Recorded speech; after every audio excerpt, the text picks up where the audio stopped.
Nous sommes ici à la brigade criminelle. Moi, je vous rappelle là que vous faites une déposition sous la foi du serment. Vous avez eu un comportement de suspect dont nous, on peut se poser des questions sur vous. Vous osez égoïstement nous dire « Oui, vous vous rendez compte dans quel état j'étais ?» Et elle est morte. Ouais, c'est une sale histoire, ouais. Voilà, comment vous la décririez? Elle était plutôt sympathique. J'ai un côté défense de la veuve et de l'orphelin qui est quand même présent.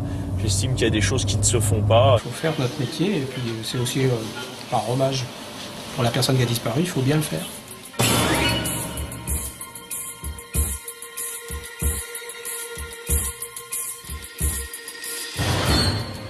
Je mène une guerre totale et sans concession avec les trafiquants depuis 20 ans.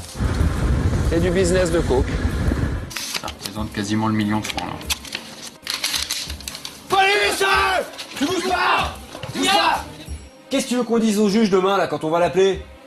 Moi, attendez, j'ai rien à voir. Non mais tu veux qu'on lui dise quoi? C'est pas une fatalité, la toxicomanie.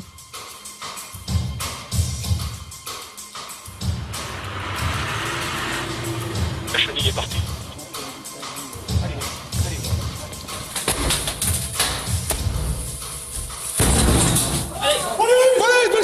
Bouge pas!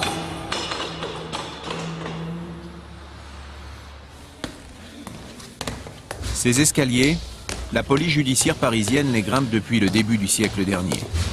148 marches exactement.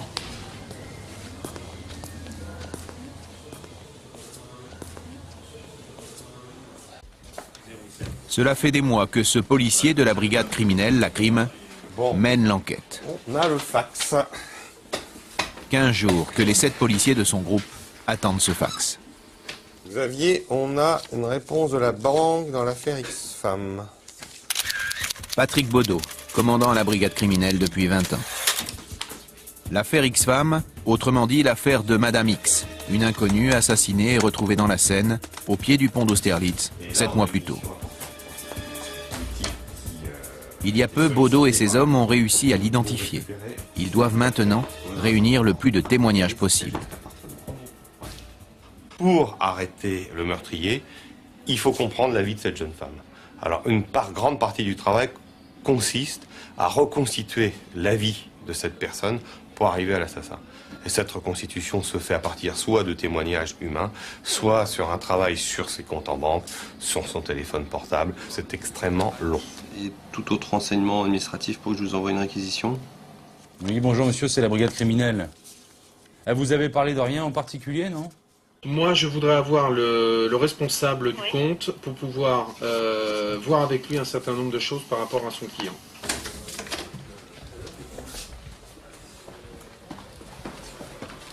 L'affaire X-Femme, c'est une belle affaire, Patrick. Oui, très belle affaire.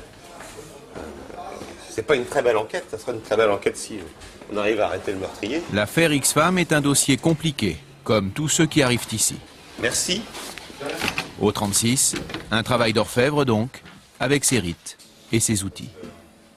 Notre instrument, c'est l'écrit. Alors ça a longtemps été le stylo et la machine à écrire, maintenant c'est l'ordinateur. Et la véritable arme du policier d'un brigade criminel, c'est l'écrit. Il y a une très belle phrase de Simenon à propos de Maigret.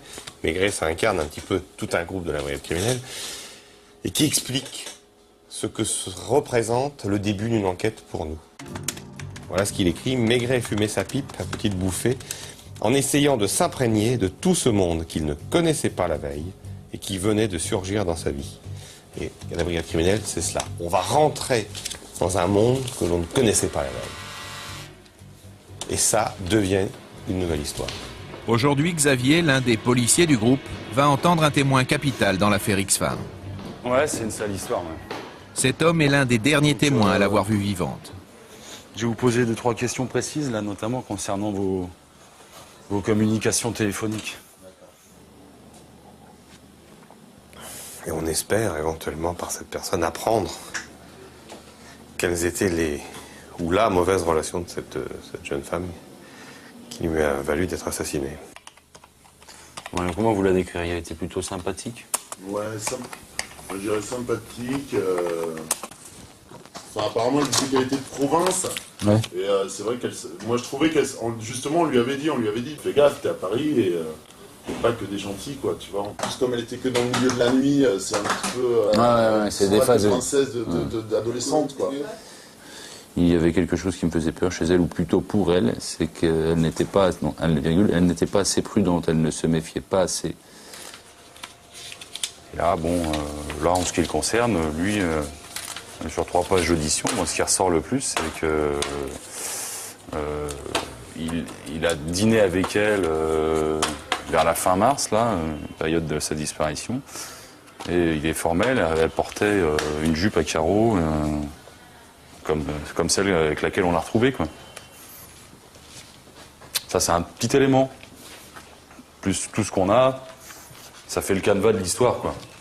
Et à la fin, quand ce sera bien terminé, bon, on aura l'ensemble de l'enquête.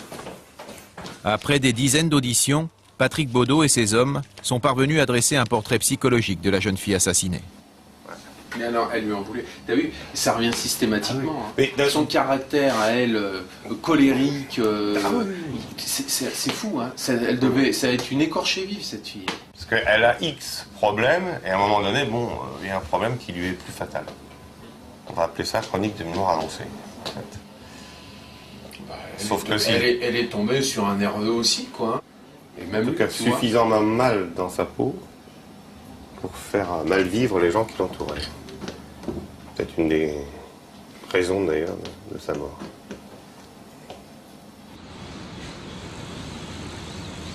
Comme tous les lundis, le grand patron de la crime, Noël Robin, fait un point sur les enquêtes en cours. Aujourd'hui, l'affaire X-Femme. Bon, Jérôme, tu vas poursuivre maintenant avec le droit en cours, voir ce qu'il y a cette semaine. Ça continue d'avancer dans le groupe Baudot et les soupçons se concentrent de plus en plus sur le même, sur le gars qu'on avait déjà. Néanmoins, ils ont fait un super travail, on a quasiment le soir des faits, on a quasiment les circonstances, c'est-à-dire qu'elle était chez son mec, qui reste à identifier de façon définitive. Elle a tout cassé chez lui. Elle a demandé à un copain à elle de venir la chercher pour dire tiens, viens m'aider à partir. Et ensuite, elle a téléphoné à celui qu'on soupçonne d'être éventuellement l'auteur des faits. Le principal suspect dans l'affaire de cette femme dont le corps a été retrouvé au pont d'Austerlitz, la crime vient de l'interpeller, en fin de matinée, à son travail.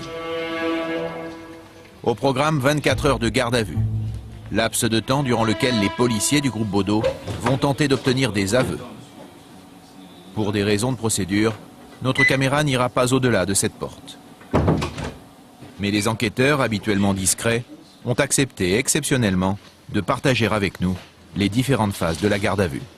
Ben là, pour l'instant, il donne ses premières explications aux questions qu'on lui pose et on attend de voir un petit peu comment ça va évoluer, comment il va s'expliquer, si ça correspond à des éléments que l'on a déjà dans le dossier ou si ce sont des mensonges. Depuis des mois, les enquêteurs traquent la preuve matérielle. Mais pour l'instant, ils n'ont rien trouvé. Le problème pour nous, c'est qu'on n'a aucune empreinte digitale, il n'y a pas d'ADN, donc en fin de compte, là, c'est un travail sur la psychologie. Hein. Oui, c'est un combat. Là, à un moment, il va falloir savoir s'il va craquer ou pas. Hein.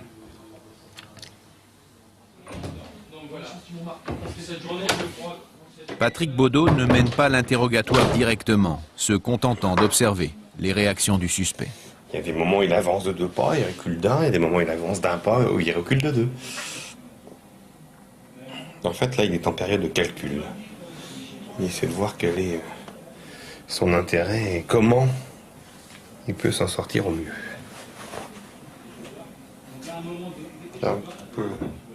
Un instinct d'animal, en fait. L'interrogatoire du suspect a commencé il y a maintenant 4 heures. Un côté psychologique, hein, puis on essaie de percevoir chez le gars justement des signes qui nous renforcent dans nos convictions. Confronté à une nouvelle série de questions, l'homme semble déstabilisé. Autour de lui, l'étau se resserre. Oui, bien sûr. Patrick, tiens, viens voir. Mais il est mal, là. Il a les yeux hein brillants, il déglutit. Ouais. Il demande à boire sans cesse. Oui, Ça, c'est quelqu'un qui est mal dans sa peau, mal dans... Il peut pas avoir une attitude très décontractée. Hein, donc, il y a des signes qui ne trompent pas. Ce sont des signes avant-coureurs d'un état de mal-être et de stress intense. C'est un peu comme une partie de bridge. Hein, on attend qu'il se dévoile un petit peu avant de nous avancer nos propres cartes. À un moment donné, il a tourné pendant 10 minutes comme un fauve dans une cage. Comme ça, pendant 10 minutes. Est-ce que ça a un sens, on verra. Il vit très mal, les choses, en fait. C'est un fauve en cage pour l'instant. Mais tu vois, il avait les larmes un peu dans les yeux, parce que là, il voit qu'on commence à enfoncer le clou un peu, et puis tu le vois, il est pris de tremblements nerveux, de comportements nerveux, mais il ne va pas y venir facilement, hein, moi je crois. Je pense qu'il n'est pas encore couché, quoi. Hein, ouais. Oui, tout à fait. Mais c'est un dossier tout à la psychologie. Là. C'est bien, on revient à l'ancienne temps.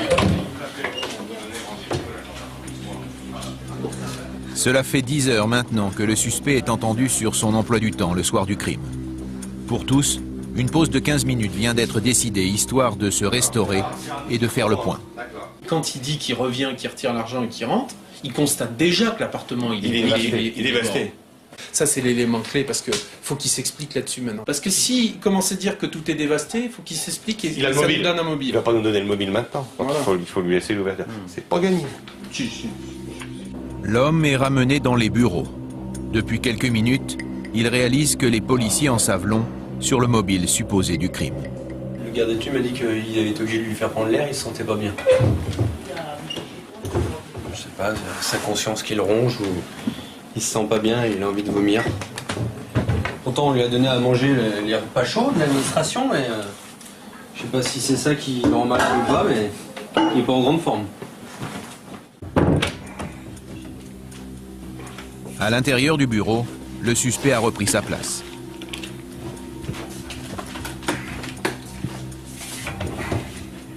La garde à vue continue. La partie est loin d'être gagnée. Ça va y venir, mais il faut pas mettre la charrue avant les bœufs. Hein. Ah, et moi, on l'a pris, parce qu'on l'a senti, il commence à pleurer. Moi, je crois qu'il faut qu'on avance sérieusement sur le papier. On le reprend, tac, l'emploi du temps, tac, tel jour, tel machin. Après, on a une base, tu vois. Mais on n'est pas loin. On n'est pas loin.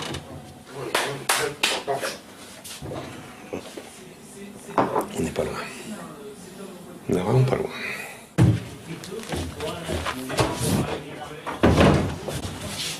Ça. On est à ça.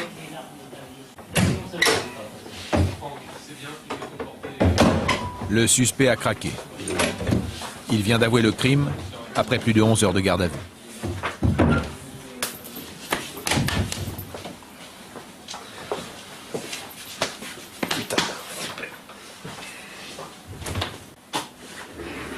Comme à chaque fois en pareil cas, Patrick Baudot prévient son supérieur. Oui, monsieur Bonnet, c'est Patrick à l'appareil. Je sais qu'il est 1h40. C'était juste pour vous dire que nous venions d'avoir les aveux. Il pleure beaucoup, non? Oui, il a des passages de pleurs, des passages naturellement de désespoir complet vis-à-vis de sa famille, de son père. Donc, ouais, c'est tout à fait normal qu'il soit dans toutes ces phases. Mais bon, je pense qu'il sera soulagé petit à petit d'avoir dit la vérité, ce qu'on lui a expliqué quand même. Les premiers aveux recueillis restent maintenant à préciser les circonstances du crime. Alors, il y avait une mare de sang au sol, et j'ai pris peur et je me suis dit... Les aveux, on est toujours suspendu en fin de compte à ce qu'il va dire. Parce que oui, c'est un moment magique parce qu'on se dit que la moindre parole qu'on peut prononcer peut le couper dans ce qu'il va dire ou pas. Donc c'est un moment de subtilité, à un moment il faut savoir se taire, écouter, ou à un moment le relancer s'il n'arrive plus à parler, quoi. Elle est en train de donner tous les détails. De tous les détails qui permettent d'avoir ce qu'on appelle les aveux circonstanciés, qui ne font que seul l'assassin est Seuls les policiers qui ont fait les constatations connaissent la réalité de la scène de crime. Cette nuit-là, les hommes du commandant Baudot interrogeront l'assassin sans relâche. Il sera déféré devant un juge le lendemain matin.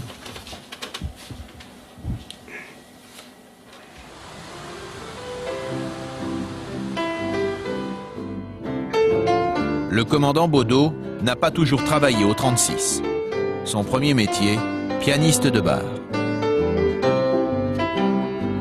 Fuyez donc les truands, les gangsters et les autres. Dès que les interrogatoires lui en laissent le temps, il continue de partager cette passion avec d'autres policiers musiciens du 36. Car à vous, assassins et sinistres bandits. Le quai des Orfèvres, lieu mythique qui a vu défiler plusieurs générations de policiers. Il y a la crime, bien sûr, mais aussi la brigade des stupes et la brigade de recherche et d'intervention, la fameuse BRI.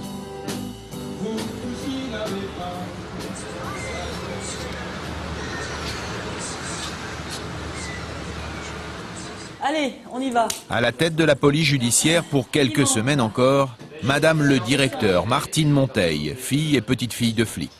Comme tous les matins, réunion de son état-major. On entre dans le vif du sujet. Pierre-Louis, on vous écoute. Dans les affaires marquantes, on a un vol à main armée à l'encontre de 2 dabistes aux abords d'un DAB Crédit Lyonnais sur la commune de Colombes. 2 ont été interpellés. Alors, un s'est jeté à la Seine, ça se passait du côté du pont de Beson. Un s'est jeté à la Seine, et 2 ont été interpellés, dont l'un a été récupéré sur une péniche. Et puis l'affaire de la nuit, c'est la 2e DPJ qui nous a arrêté le violeur du marché Saint-Pierre. Ils m'ont trouvé un titre à la Simenon. Oui, c'est vrai. Il est repassé à l'action cette nuit et il a été interpellé par les collègues qui quadrillaient le secteur. Bah, c'est très bien, en tout cas tu les féliciteras parce que je sais qu'ils sont planqués depuis plusieurs nuits. Voilà. Bien, mais écoutez, bonne journée. Avant d'être directeur, Martine Monteil est passée par tous les services. Mondaine, brigade de répression du banditisme, stup. C'est dire si elle connaît bien la maison. C'est toujours cet esprit de maison, cet esprit de famille qui existe. Et après 26 ans de métier, toujours la même conviction. Une bonne ambiance. Ce travail est passionnant. Souvent, on se définit un peu comme des chasseurs, mais c'est un terme que j'emploie également souvent, mais c'est un peu ça, quoi. Bon, et puis, je crois qu'au niveau de la société, notre travail est quelque chose qui porte, quoi. C'est important. Martine Monteil dirige d'une main de fer les 2000 fonctionnaires de la police judiciaire. Avec son bras armé, la brigade de recherche et d'intervention, créée pour surveiller et arrêter les gangsters. À sa tête, dans les années 70, le commissaire Broussard, rendu célèbre par la mort violente de l'ennemi public numéro 1, Jacques Messrine. C'était aussi l'époque de l'enlèvement du baron Ampin et de la prise d'otages sanglante à l'ambassade d'Irak. Aujourd'hui, les prises d'otages et les attaques contre les banques sont devenues plus rares. Mais en cas de coup dur, les 40 soldats de la BRI sont prêts à intervenir dans la capitale, 24 heures sur 24.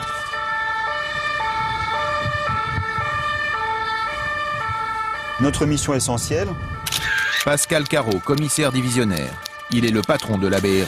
Et de travailler sur des équipes de malfaiteurs dont on le sait qui sont habituellement des gens qui commettent notamment des vols à main armée. Et on traite également des prises d'otages avec demande de rançon. Ce matin, les hommes de la BRI ont été appelés par le commissariat du 20e arrondissement parisien. C'est une personne qui a reçu un texto d'une femme qui est intérieure. Éric Francelet, commissaire principal à la brigade de recherche et d'intervention. Qui dit que l'autre est à l'intérieur, il ne veut pas les laisser partir. Donc le mec intérieur est en prise d'otage. C'est une prise d'otage. Hein. En fait, une prise d'otage dans un bureau de poste. Les otages sont à gauche dans les 2 bureaux que je vous ai indiqués. C'est là, celui-là Non, là et là. Ah d'accord, ok. Il a bien été condamné à 15 ans pour meurtre. Donc on fera attention. Le forcené vient de sortir de prison. Pascal Carreau, le patron de la BRI, prend le contrôle des opérations. C'est un braqueur d'habitude, c'est bien compris, non? Condamné pour meurtre, 15 ans. Pour meurtre? C'est pas un braqueur, c'est pas un braqueur, c'est un assassin. Il a été condamné pour vol et abus de confiance. Est-ce que les fusils on a un fusil. On a Jérôme qui est en face, qui a l'observation. Okay. Alors, Jérôme, là, il l'a bien? Il l'a en continu en général. Est-ce que Jérôme peut voir exactement ce que c'est que l'arme? partie ronde. Non, il peut pas savoir. Je lui ai demandé si elle était grise. Il peut pas. Il voit pas très bien. Il dit pour lui c'est une arme foncée quoi. Les hommes de la BRI lui ont passé un téléphone portable afin de communiquer. Mais l'homme ne répond pas pour l'instant. Il peut peut-être l'avoir en composant le numéro de la banque au guichet. Parce qu'il répond pas. Non, il est toujours sur messagerie. Et il a tous les renseignements. Ils sont juste en face. Il faut qu'il soit prêt avec un bélier éventuellement. Bah, ici on l'a. Hein, on est. Mais ça fait un chouïa loin. Je voudrais pouvoir casser la... Un assaut est envisagé car cela fait presque 2 heures que la prise d'otage a commencé. Toutes les options sont désormais possibles. Bon, il la pose sur l'ordinateur. Attends, je demande aux collègues s'ils la voient. Surprise, le contact vient d'être établi par le négociateur. Tu la laisses. Toi, tu approches, et puis tu sors dehors, tu mets les mains sur la tête, et puis tu vas voir, il y a des policiers qui vont arriver. Pas de problème? Bon. Ok? Il va sortir. Attention, le top 2, il va sortir. Il va sortir. Reçu? Patron, tenez-vous prêts, nous, la chenille est partie. Jérôme. Et puis après, tu mets les mains sur la tête, tu bouges pas. Ok. Au téléphone, les mains sur la tête, devant l'établissement. Allez.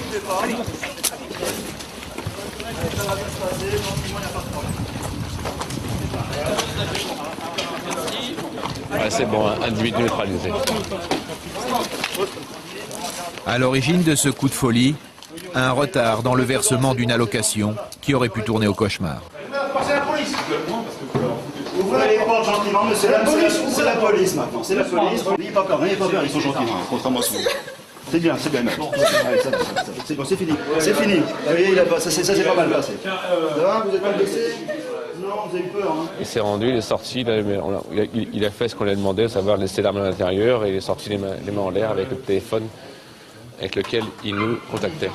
Une prise d'otage de 2 heures, sans un coup de feu. C'est typiquement le type, en ce qu'il peut faire, il fait des plans, il a fait 11 ans de tôle, il connaît les flics, il nous connaît, il sait comment on travaille, donc c'est pour ça que le négo, il lui parle clairement. On va pas lui dire tu pars pas ballon. On lui explique. De toute façon, il sait qu'il repart au trou. Quoi. Il sait. On lui parle. On a un langage clair avec lui. Et puis voilà, c'était sans haine ni violence.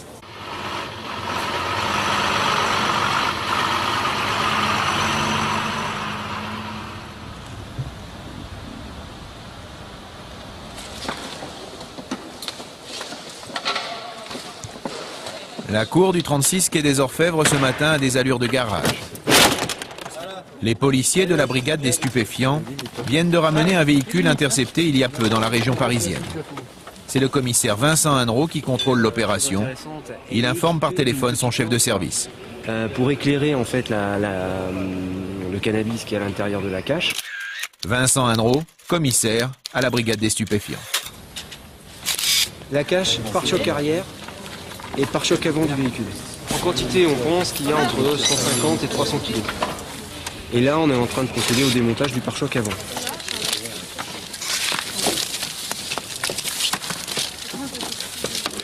Et le truc, il était mais plein à bord. Plein. Et il y a une petite loupiote à l'intérieur, John. Ici, là, il y a le petit interrupteur. Voilà. Une prise intéressante des stupes que Martine Monteil est venue saluer. Alors c'est le groupe Leblon qui a tapé ce matin à 10h25.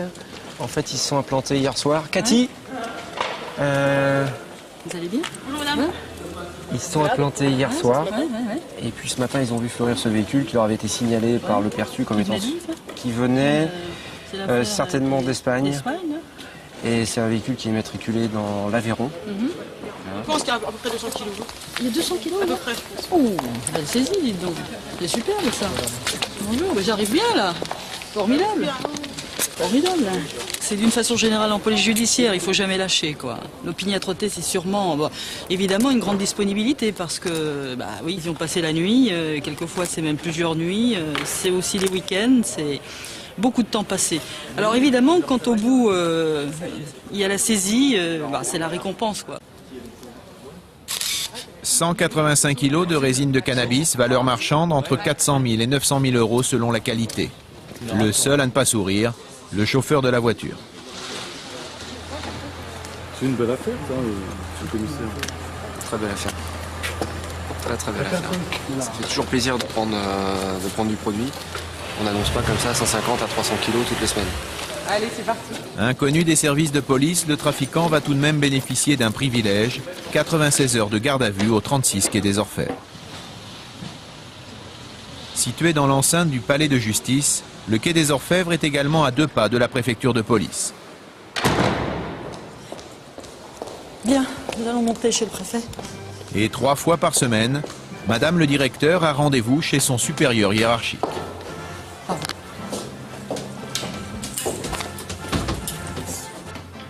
Jean-Paul Proust, le préfet de police. Il est le grand patron de tous les policiers de la capitale, y compris bien sûr ceux du 36. Sa mission, garantir la sécurité dans la plus grande ville de France. Bonjour monsieur le préfet, ça va bien ? Il accueille un à un tous les hauts responsables de la police. Bonjour monsieur le préfet. Monsieur Mur, allez-y. Donc aujourd'hui, le Conseil des ministres, ce matin, le droit au logement et puis les demandeurs de papier comme d'habitude, et deux séjours sensibles, celui du Premier ministre turc et puis celui du ministre de la Défense de la République populaire de Chine. Un déplacement du Premier ministre déjà à 8h30 au Procope et à 18h30 au Grand Palais. Voilà, c'est tout, monsieur. Madame la directrice, je crois que la PJ a fait quelques belles opérations, notamment Quelques belles opérations, en effet, monsieur le préfet. Absolument. Donc, une affaire de 185 kilos de résine de cannabis. Alors, l'individu est un Aveyronais, ce qui, quand même, est assez atypique dans les auteurs, dans les trafiquants. Et il observe un mutisme absolu. Disant qu'il n'est qu'une mule, qui a pris la drogue à Perpignan et qui a été chargé de la remonter à Paris, point. Donc je pense que les enquêteurs vont évoluer là-dessus, car bien sûr ils ont d'autres éléments qui laissent à penser que tout ça est bien structuré, vient d'Espagne, etc. Donc je vous en dirai certainement plus ultérieurement. Eh bien, je vous remercie. Retour dans les locaux du 36. Au dernier étage, sous les toits, la brigade des stupes. Un démantèlement de réseau de cocaïne est en préparation.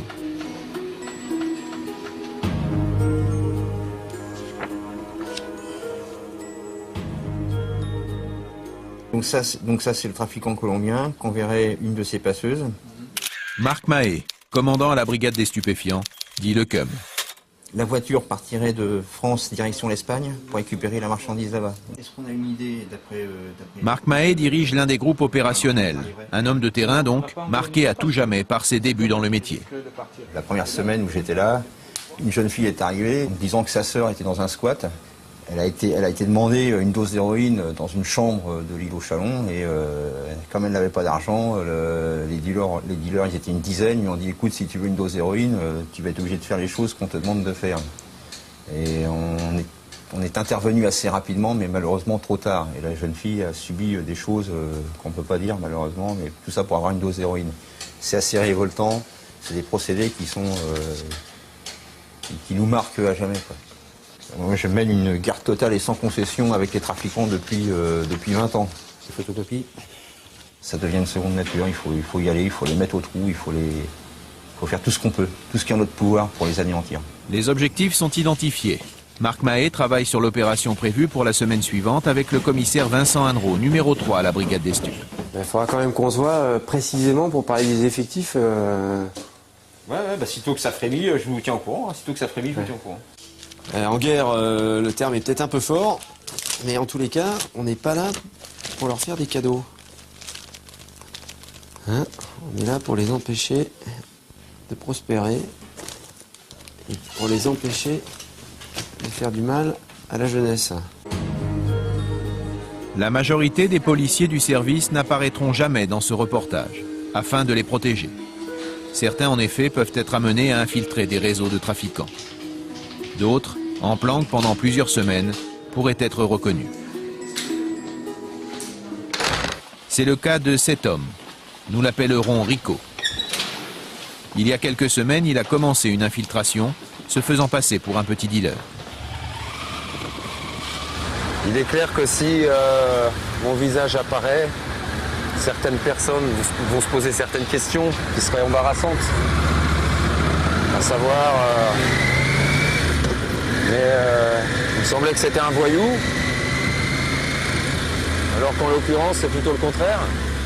Rico est un spécialiste de la filoche, la filature en jargon policier. Une moto sur une filoche, c'est toujours derrière. C'est au cas où ça merde. Et l'avantage, c'est qu'avec la vitesse, tu recolles la voiture qui s'est barrée, quoi. Sur le plan de la semaine prochaine, il y aura au moins 2 motos, parce que tu as des mecs qui bougent en scooter sur le plan. Alors ceux-là, faut les sécher direct, quoi. L'opération planifiée pour la semaine suivante, Rico la connaît bien. Il sera l'un des hommes du dispositif. Bon, en fait, un des objectifs principaux est en fait un exploitant, un détaillant de chaussures. Il fait du business de chaussures. C'est son activité principale et licite. À ceci près que, à côté de ça, c'est du business de coke. Donc, ouais, le centre un peu névralgique de l'affaire, c'est ces entrepôts-là. La cocaïne en question arriverait directement d'Amérique du Sud via l'Espagne, livrée en main propre, si l'on peut dire, par un Colombien, désormais clairement identifié par les hommes des stupes. Depuis plusieurs semaines, les bâtiments du marchand de chaussures sont sous surveillance constante. C'est le studio, c'est là que séjourne le Colombien quand il est de passage à Paris. Il arrive là, il dort là, il reçoit sa clientèle là. Rico de Denis. Pour te demander si tu peux faire un passage devant la société en moto, parce que tu vois, il y a une vieille camionnette garée dans la cour, et il me semble que l'objectif avait acheté une vieille camionnette. D'accord, par contre, pour prendre l'IMAC, c'est pas gagné. Hein. Ça sera la prochaine à gauche. Et on sait par les écoutes que notre objectif a acheté récemment une camionnette. Donc en fait, ce qu'on voulait, c'était avoir l'IMAT. Je suis pas sûr qu'on puisse prendre l'IMAT, mais bon, on va voir. Tiens, le voilà. Là, t'as Rico qui arrive en moto, faire une vérif. Ça représente beaucoup de jours, d'heures d'attente, d'exploitation de renseignements pour parvenir au moment ultime, c'est-à-dire révéler le trafic. L'IMAT, l'immatriculation du véhicule, c'était le dernier élément qui manquait au groupe avant l'intervention programmée.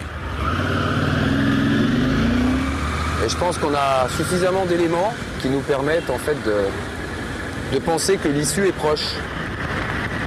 Tous les relevés ont été faits, toutes les informations sont réunies, les narcotrafiquants identifiés. Il est 10h du soir, Rico rentre au 36.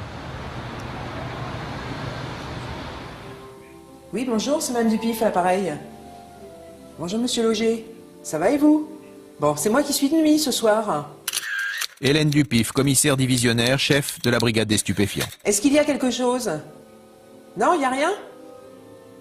Je ne sais pas, moi. Mais j'espère qu'il va y avoir quelque chose, hein. Hélène Dupif connaît bien le 36. Elle a fait toute sa carrière en police judiciaire avant de prendre la tête de la brigade des stupes. Dans une affaire criminelle, on va faire une enquête à partir de la révélation du crime.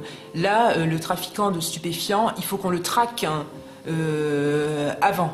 C'est aussi très fatigant pour le policier. Hein. Donc, moi, je suis très fière d'eux.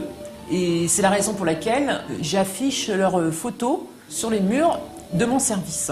Je trouve qu'ils méritent qu'on parle d'eux dans des termes positifs. Hein. La nuit, à tour de rôle, chaque commissaire divisionnaire est chargé d'assurer la permanence de l'ensemble des brigades. La patronne des stupes est à la tête d'une centaine d'hommes. Elle dirige aussi une petite équipe de policiers qui traite toutes les affaires de drogue initiées par les commissariats de quartier. Ah ben voilà. Bonjour monsieur. Bonjour madame. Je suis Mme Dupif, le chef de service. Enchantée. Quand il a détecté la présence policière, il est parti en courant et acheté un sac qui contenait un total de 245 grammes de résine de cannabis et 78 grammes d'herbe de cannabis. Ah bon, bah c'est bien. Tout ça déjà préconditionné, donc qui est prêt à la revente en petits sachets, en morceaux bien découpés. Tout ça, c'est à toi? Non. C'est pas à toi? Non. Le sac, tu l'as pas acheté à la vue des policiers? Ah. C'est bizarre parce que c'est pas ce qu'ils disent. T'as bien été interpellé rue Léon Giraud, dans la cité? Oui. Et vous avez craché votre chewing-gum là? Crachez-le. Vous l'avez aller? Ok. On va conduire cet individu au local de garde à vue, où il sera très bien visiblement. Individu, oui. Individu, c'est pas péjoratif. Il n'a rien non plus. Pardon? Il n'a rien non plus. Non. Non plus.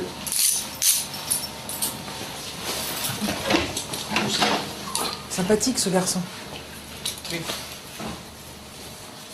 Un vendeur, un acheteur, donc lors de la vente a été vendu ceci, de la résine de cannabis, pour 9 grammes, pour 60 €, ainsi que 8 grammes de cailloux de cocaïne, et bien sûr le matériel pour faire la découpe. Donc, ah oui, c'est du sérieux matériel ça. Oui, ça c'est... Il y a de quoi pour...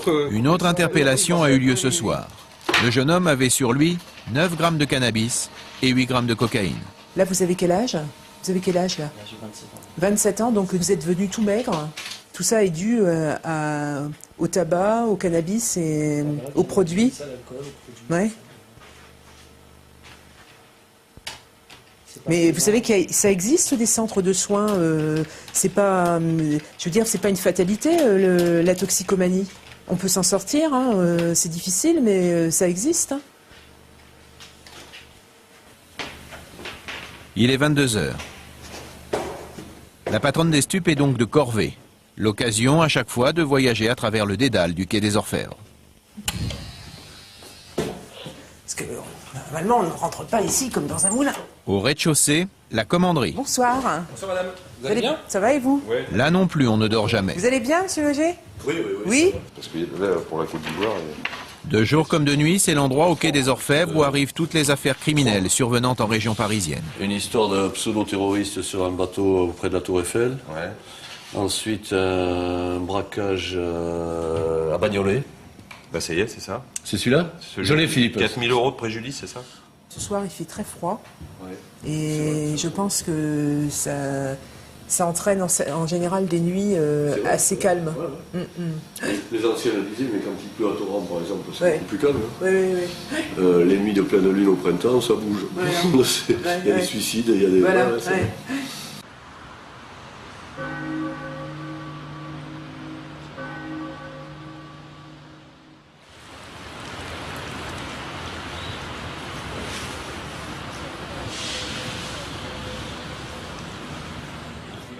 Le lendemain, à l'état-major du 36, champagne et petit four. On arrose le départ de Martine Monteil, du quai des Orfèvres au ministère de l'Intérieur. Vous quittez le 36 avec un peu de tristesse quand même? Beaucoup de tristesse, beaucoup d'émotions. 26 ans passés là avec ces équipes, on ne peut pas en être autrement, quoi. C'est pas possible, c'est plein de souvenirs partagés, de belles affaires, de choses très dures aussi, parce que bon... des scènes de crime, d'attentats, des serial killers, des choses difficiles, mais toujours partagées. La PJ, c'est un travail d'équipe, c'est une aventure humaine, je le dis souvent, et c'est important justement d'être ensemble. Au ministère de l'Intérieur, le nouveau défi de Martine Monteil sera de coordonner toutes les polices judiciaires du territoire. Même si pour elle c'est une promotion, je pense que c'est une grande perte pour la maison et j'aurais bien aimé qu'elle reste un peu plus longtemps. Mais c'est certainement un des personnages qui disparaît, qui va marquer une très grande époque au 36. C'est-à-dire les plus grosses affaires de la BRB, de la crime, des stupes, et en même temps tout un esprit 36 qui est unique à mon avis sur Paris. Et je crois que là, on a une fin d'histoire, une époque qui se termine, effectivement. Et l'autre histoire commence dès ce matin, sur le trottoir du quai des Orfèvres. Il arrive en voiture, je suppose? Non, il vient à pied. Il a venu à pied? Ah oui. Le successeur de Martine Monteil a été nommé en Conseil des ministres et c'est le préfet de police en personne qui vient introniser le nouveau patron. Préfet, merci, je suis très heureux de vous accueillir. Le nouveau patron s'appelle François Jaspard. Il était jusqu'à aujourd'hui directeur adjoint de la Grande Maison.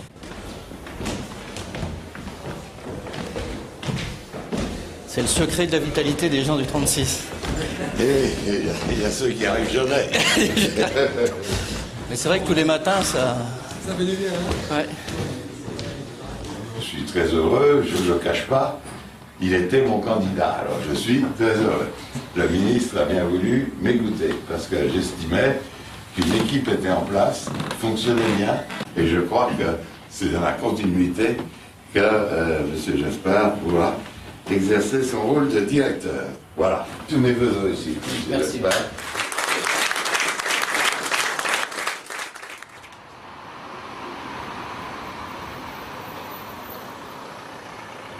Les hommes de permanence à la brigade criminelle viennent d'arriver. Dans un appartement, le corps d'un homme sans vie est ligoté et allongé sur son lit. La mort remonterait à plusieurs jours. Pour ne pas polluer la scène de crime, les policiers ont tous revêtu une combinaison de protection. Absolument, vous gérez ça tous les trois, mais par contre, quand j'aurai besoin de vous, bon, le corps va partir vers 17 h. Martial M, capitaine à la brigade criminelle.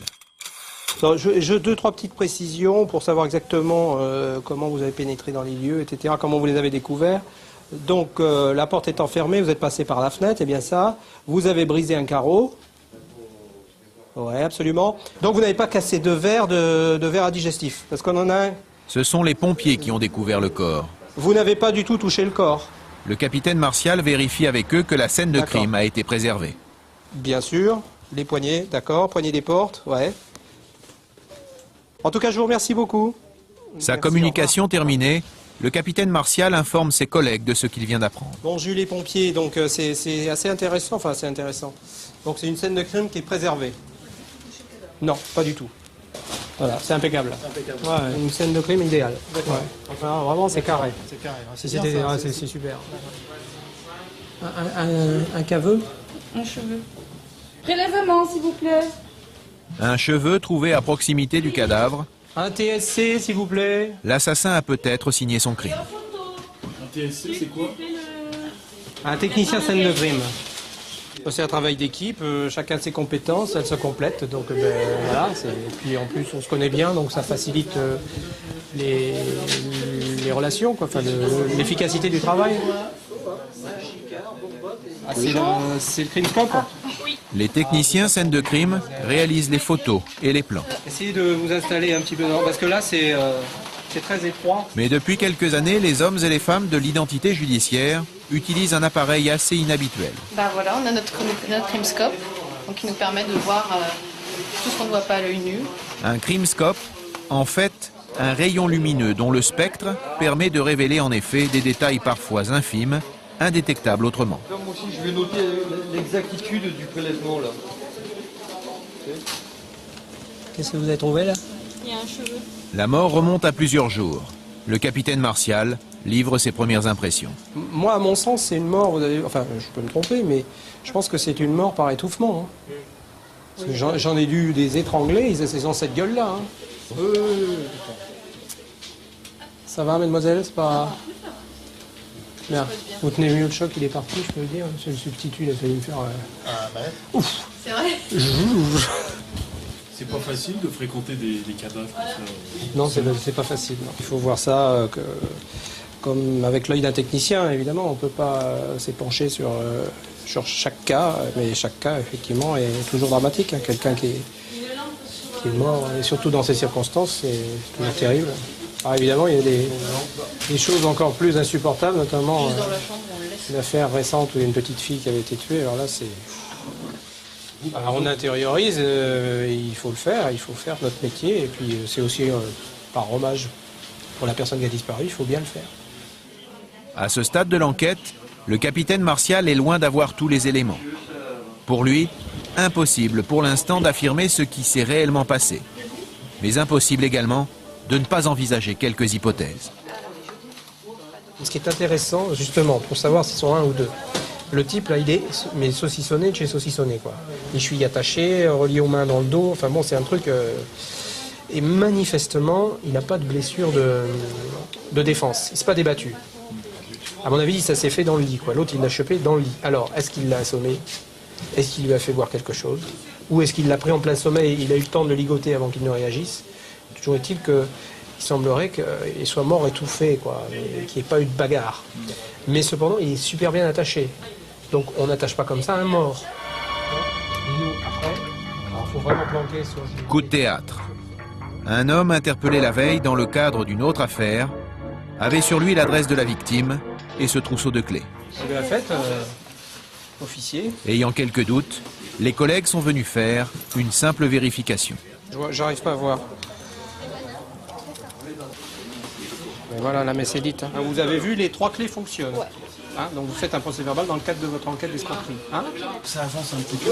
Ça avance vraiment beaucoup. Ben, les clés, ces fameuses clés qu'on a retrouvées et qui ouvrent cette porte, bon, dans les affaires d'un gars qui est arrêté pour escroquerie avec l'échec de ce monsieur, donc il est évident que c'est une piste très très intéressante. Pour ce chéquier volé, l'homme est actuellement interrogé, mais il devra aussi s'expliquer sur ce trousseau de clés. Les hommes de la crime ont donc quelques jours devant eux pour continuer à enquêter. C'est sûr que là, c'est une chance d'avoir tout de suite une piste qui, selon toute vraisemblance, est la bonne. Mais enfin, il faut jamais crier victoire trop tôt. Ça, on a souvent des déceptions dans ce métier. Donc, mais là, oui, il faut quand même être très positif. Comme disait ma grand-mère, si c'est pas ça, je me mords un œil.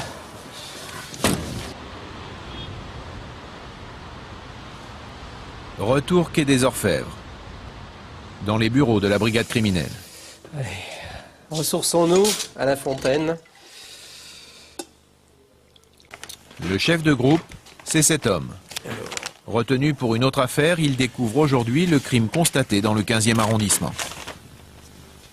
Je vais prendre connaissance de photographies puisque j'étais pas là sur la découverte du cadavre. Bernard Henry, commandant à la brigade criminelle. C'est vrai qu'il y a quand même, quand on découvre une affaire comme ça, il y a un sentiment d'injustice. On se dit, mais pourquoi cette personne a fini comme ça et par la faute à qui? Et ensuite, c'est à nous, justement, de faire le point là-dessus et d'essayer de découvrir celui qui se permet de mettre un terme à la vie de l'autre, qui est quand même l'infraction ultime dans notre code de procédure pénale et dans la vie d'aujourd'hui. Au rez-de-chaussée, de l'autre côté de la cour, l'identité judiciaire. Le technicien qui était sur la scène de crime finit d'entrer les données dans l'ordinateur. Voilà un plan d'ensemble de la scène de crime, c'est-à-dire c'est l'appartement de la victime. C'est surtout pour que le magistrat ou l'officier de police judiciaire puisse savoir comment ça s'est passé, où ça s'est passé, et qu'il puisse avoir une idée d'ensemble. Il faut qu'il ait le sentiment d'y avoir été. Il va comprendre comment la scène s'est passée. Voilà, la cuisine, le couloir, l'entrée, la personne était retrouvée dans la chambre, ligotée sur son lit. Nous avons matérialisé les traces indices dans le séjour, porte-carte, mégots de cigarettes à tel endroit. Et puis ces mégots ont été prélevés et ça a été envoyé au laboratoire pour faire une recherche ADN. C'est un travail minutieux. Il faut être précis, concis. Il faut aimer ça aussi. Bon, il ne faut pas être sensible non plus, hein, sinon il ne faut pas venir à l'IJ. Autre élément attendu pour ce crime du 15e arrondissement, l'autopsie. Le capitaine Martial va désigner Vincent, l'un des enquêteurs de son groupe. Toi, tu vas voir pas le meilleur morceau aujourd'hui. Tu vas aller à l'autopsie à 11h. Là, c'était vu l'état du corps et on ne pouvait absolument pas savoir précisément donc ce qui a provoqué son décès, mais bon, là, bien sûr, l'autopsie va le déterminer. Ouais. Un ami de la victime vient d'être convoqué. S'il n'est pas capital, son témoignage permettra tout de même d'en savoir plus. Collègue du groupe hein, qui participe à l'enquête. D'accord ? Dans le bureau d'à côté, une voisine témoigne.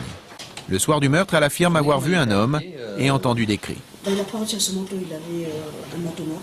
C'est lui.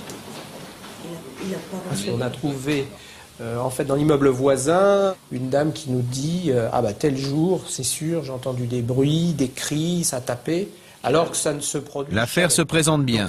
Devant le patron de la crime, Noël Robin, le capitaine Martial fait un point sur l'enquête en cours. Je m'être fait la réflexion, ah bah si eux s'y mettent aussi, vous voyez. Nous, la mort, on l'institue le mercredi. Oui, mercredi soir. Plus ou moins par rapport au Bah, tout s'arrête, vous avez un petit calendrier qui changeait chaque jour mercredi, le programme télé mercredi. Manifestement, plus personne ne le voit. Et plus personne ne voit, et les messages... Vous faites faire un voisinage mercredi soir à ce moment-là. On refait un voisinage mercredi soir. Oui. D'accord. Oui. D'accord. Oui, oui. Oh bah puis là on a des stagiaires, donc c'est bien. Non, non, mais c'est bon. Bah, parfait, monsieur Robin. Oui, allô? Oui, Vincent. Vincent, c'est l'enquêteur envoyé à l'Institut médico-légal pour l'autopsie. Bon, bah, bon courage. Hein, mets-toi un truc sur le nez parce que ça va cocoter. Hein. Tandis que toutes les pièces trouvées sur la scène du crime sont systématiquement mises sous scellé, le capitaine Martial continue avec ses collègues à avancer ses théories sur le meurtre. Manque de peau alors qu'il est en train de fouiller. Il se réveille. Donc il lui saute dessus, lutte, crie, et là, quick. Il y a des questions sans réponse, il y a des choses qu'on ne comprend pas, mais c'est toujours pareil. On aura la réponse quand celui qui a fait le coup nous voudra bien nous la donner. Non mais vous avez vu les liens? Là c'est pas un jeu sexuel, ça, c'est super serré. Non, arrêtez avec ça. J'ai pas de conviction, moi je me laisse persuader dès lors qu'il y a des faits. Martial, soyons simples. La seule solution, c'est qu'il a été camé. Il est bien. Mais à ce moment-là, pourquoi elle le ligote? Il n'était pas bien, le ton monte, elle entend gueuler, et là, squeak. Ah. Victime droguée, jeu sexuel, crime crapuleux. Pour l'heure, le scénario de la soirée du crime est loin d'être écrit. Ah, Jean-Claude, enfin un garçon sensé dans cette brigade de fous furieux. La nouvelle enquête de voisinage demandée par le patron de la crime permettra peut-être d'en savoir plus. Classique du travail policier, pour lequel le commandant Bernard Henry se prépare sérieusement. Vincent a pris les photos, oui, il a pris la cote, tout. Il a pris la cote, est-ce qu'il a pris une CR? Non. Oui. Comme d'habitude, tout est parfait. Bonsoir. Bonsoir, mesdames. 20 h, Bernard Henry et ses hommes quittent leur bureau, pour quelques heures seulement. Car quand on travaille au 36, on n'abandonne jamais vraiment les lieux. Et on échangerait, et là je partage cette idée-là avec beaucoup de collègues, on échangerait pour rien nos vieux bureaux un peu exigus dans lesquels on s'entasse à 3, voire plus des fois, tout à fait. Pour des locaux neufs dans des immeubles hyper modernes mais complètement décentrés, là âme, vraiment sans âme. Voilà, ouais.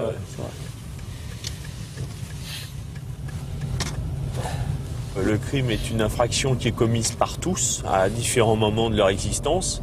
On est amené à intervenir dans tous les milieux, que ce soit les plus défavorisés comme les plus huppés. Bon, puis moi aussi j'ai un côté défense de la veuve et de l'orphelin qui est quand même présent. J'estime qu'il y a des choses qui ne se font pas et je trouve que bon, j'ai une certaine notion du service public et des devoirs qu'on a envers nos concitoyens.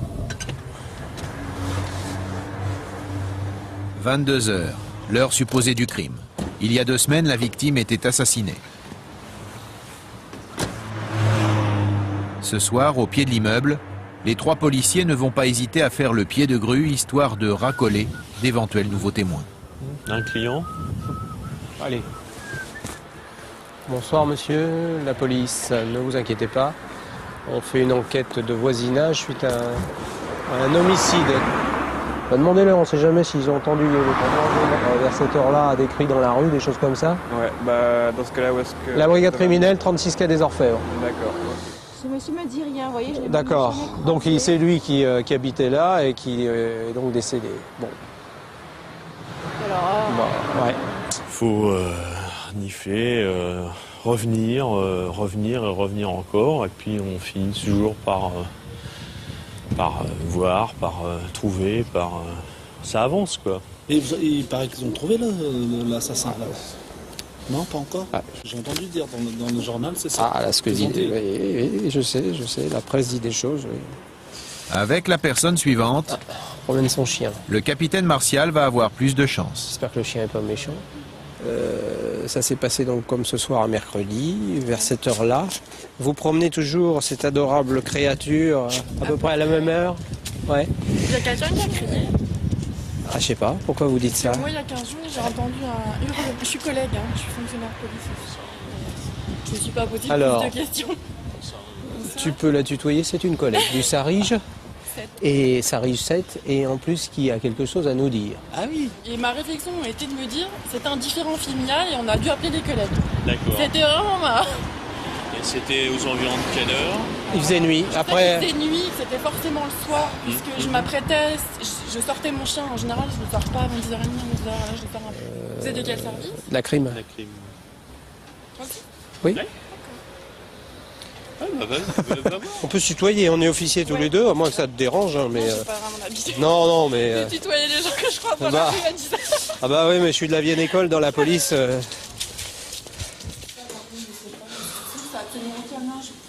Non, moi ce qui me trouve beaucoup... Non, mais un cri comme ça, bon, effectivement... Mais non, j'ai entendu un hurlement. Il y a quelqu'un qui l'a découvert, ce corps? Ah bien sûr, oui, tout à fait. Est-ce que c'est une femme qui a crié? Non, c'est les secours qui l'ont trouvé. Non. Qui sont rentrés par la fenêtre, c'est les pompiers, donc c'est pour eux qui ont hurlé.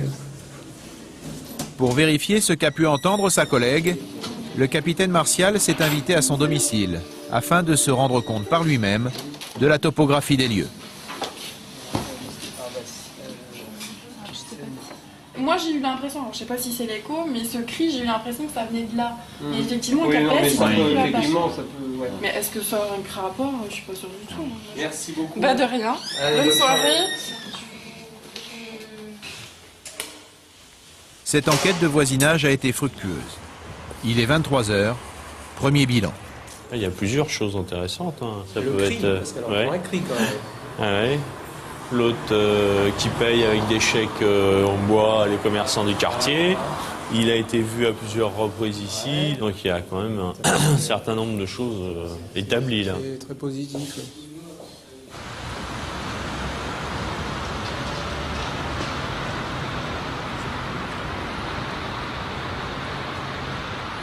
Le lendemain matin, dans les étages du quai des Orfèvres, le capitaine Martial et ses collègues de la crime continuent leurs investigations sur le mort du 15e arrondissement. Bon, ça bosse. Alors Isabelle. Isabelle est le procédurier du groupe. Le jour de la découverte du corps, sur la scène du crime, elle a noté tous les détails. Les verres, c'est pas trop bon. Si ça paluche sur les verres, c'est normal, il venait. 18. Ce matin, Isabelle confie les scellés aux mains expertes des policiers de l'IJ, l'identité judiciaire. Pour en oublier aucun, quoi. Relevé d'empreintes ou d'ADN, les enquêteurs doivent réunir toutes les preuves matérielles avant l'interrogatoire du présumé meurtrier. Problème, le temps manque aux techniciens. Non mais avant, non, sérieux, c'est important. Mais bon, c'est pas une science exacte, on peut pas dire qu'on va trouver quelque chose, on peut pas dire qu'on va rien trouver. Bon, d'accord.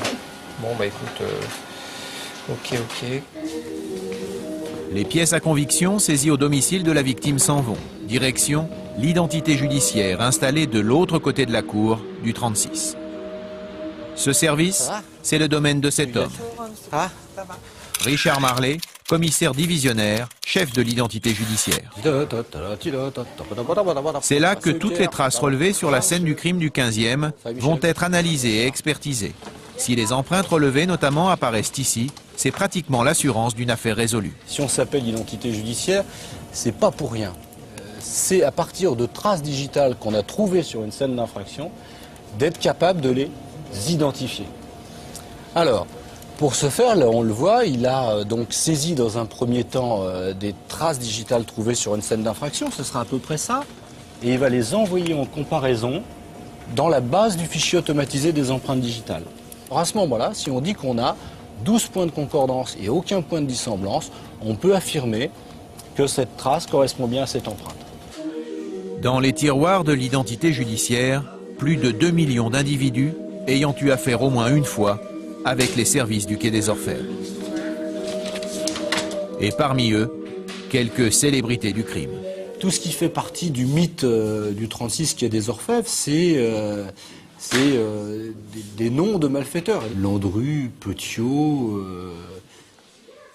ou bien encore le grand Mestrine, enfin le grand parce qu'on l'appelait Jacques le Grand, quoi. Mestrine, une des figures du grand banditisme. Hein. On a des documents comme ça, comme les fiches d'empreintes digitales de Pierre Loutrel, qui était plus connu sous le nom de Pierrot le Fou. Hein. Là, on a les empreintes digitales des pères fondateurs et mères fondatrices d'Action Directe, d'AD, Jean-Marc Rouillant, Joël Aubron, Georges Cipriani et Nathalie Ménigon. Hein. L'accident de Lady Di, c'est l'affaire Durne, la tuerie de Nanterre, c'est l'affaire Guy Georges. Et dans l'affaire du crime du 15e arrondissement, les empreintes relevées sur place ont parlé. Le suspect est maintenant clairement identifié. Je l'ai. Tu viens, Vincent? Ah oui, les deux autres nous attendent en bas. Avec ces résultats, tout s'accélère. Ce matin, le capitaine Martial a reçu le feu vert de la justice pour une première garde à vue à la crime. Là, nous allons chercher un détenu à la souricière du palais de justice que l'on va placer en garde à vue dans le cadre de notre affaire, qui est détenu pour autre chose. Et donc le juge d'instruction qui l'a incarcéré nous a autorisé à l'extraire pour qu'on puisse, nous, travailler sur notre dossier. Cela fait maintenant 1 mois que le capitaine Martial travaille sur cette affaire du 15e. Bientôt, face à lui, il aura un homme susceptible de lui livrer le vrai scénario de la nuit du crime. À la brigade des stupes, le commissaire Vincent Hannereau se prépare maintenant au coup de filet contre le réseau de trafiquants de cocaïne, dirigé depuis ses entrepôts de la banlieue parisienne par un marchand de chaussures. En attendant l'arrivée du Colombien importateur du produit stupéfiant, tout le service est à l'heure sud-américaine. Et Marc? Oui. Comment est-ce le café? Oui. Comment est-ce le café? C'est bien. Ce matin, c'est jour de paix à la brigade des stupes. Le commandant Marc Mahé découvre le montant de son salaire, 3 000 € après 30 ans de carrière.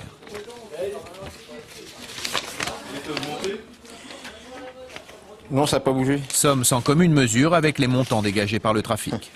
Liste des mandats Western Union, d'accord? Ouais. 960 €. Ouais. 14 mai, 2000 €. 24 mai, 1200 €. 28 mai, 1000 €. Attends, je vais trop vite là, 24 mai. Là, c'est un moyen pour les trafiquants d'envoyer l'argent qu'ils gagnent avec la drogue à l'étranger. Ce sont les mandats Western Union. C'est connu, hein, c'est des mandats cash. Et voilà, là, je suis en train de comptabiliser tout l'argent qui a été envoyé par les gens qui apparaissent dans ce dossier. Ça représente quasiment le million de francs là. Ces relevés sont en fait une des preuves du trafic pour la justice. Donc ça fait 80 plaques en 3 mois. Ah, c'est un beau business. Hein. Sur certaines transactions, il y a une bonne partie d'argent qui part en Espagne. Donc en Espagne, on a déterminé que le trafiquant avait 2-3 femmes, donc il doit avoir une légitime et 1 ou 2 maîtresses. Et l'argent est renvoyé dans ce pays. Guerre totale et sans concession.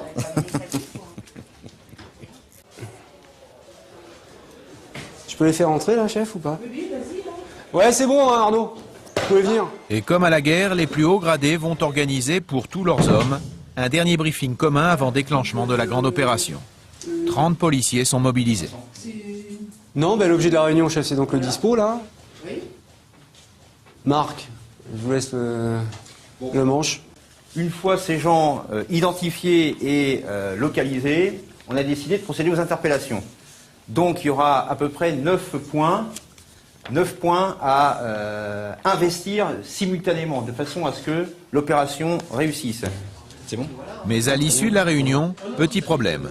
Le commissaire Hannereau, qui est un homme de terrain, s'estime mal placé dans le dispositif. Ouais, parce que la plupart, ils vont débouler ici. Hein. Oui, mais il n'y a aucun problème, il y aura toujours quelqu'un ici. Ouais, sauf que moi, je me retrouve là, ça me fait chier, parce que si ça... Non, mais c'est 50 mètres, là. Ouais. Vous y êtes là quand Philippe va annoncer que le départ du mec, vous envoyez. Hein.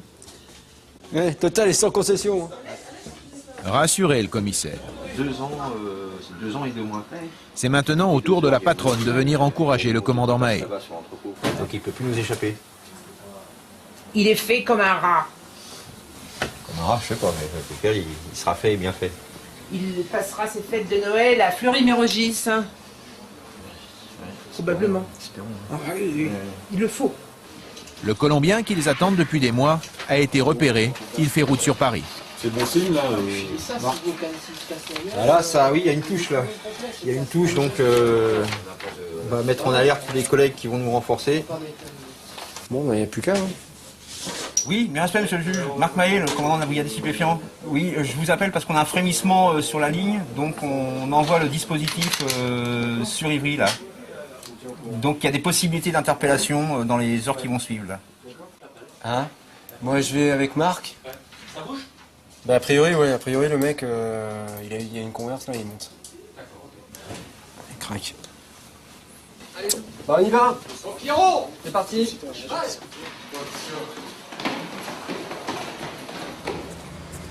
Au stup, bien souvent, les emplois du temps sont ceux des trafiquants et sont assez peu compatibles avec une vie privée organisée. Ouais, mon amour. Bah, normalement, on devrait cogner ce soir. Ouais. Si je rentre pas, c'est vraiment qu'on fait une nuit blanche complète, quoi. À tout à l'heure, ma chérie. Pas tout seul, on peut dire que tous les gens qui travaillent aux stupéfiants, le temps qu'ils travaillent, notamment en section opérationnelle, donnent beaucoup de leur temps au travail. Par voie de conséquence, oui, ils sacrifient leur vie de famille. Père de 2 garçons, Marc Mahé est marié depuis 30 ans. Ma femme est une femme extraordinaire. Elle m'a supporté depuis 30 ans avec ce travail. On peut dire qu'elle est extraordinaire. Il est 19h. Le commissaire arrive sur les lieux de sa planque. Bon, bah, je suis implanté, moi. Hein. Je suis implanté stade, là, comme convenu. Sur le parking d'un stade, le commissaire Annereau est en fait à 300 mètres de l'objectif, seulement relié par radio. Je dis vigilance pour tout le dispo. Reçu? L'objectif, c'est l'entrepôt de chaussures, mais surtout le studio dans lequel le Colombien est supposé arriver. À l'intérieur du sous-marin, toujours un policier surveillant les lieux. Ouais Arnaud, c'est toi qui viens de passer là? Négatif, j'ai pas bougé. L'attente va se prolonger, les stupes venant d'apprendre que le Colombien a eu un contretemps. Et le mec, le principal, il devait arriver aujourd'hui. Et cet abruti, il devait arriver 7... Attends, non, pire.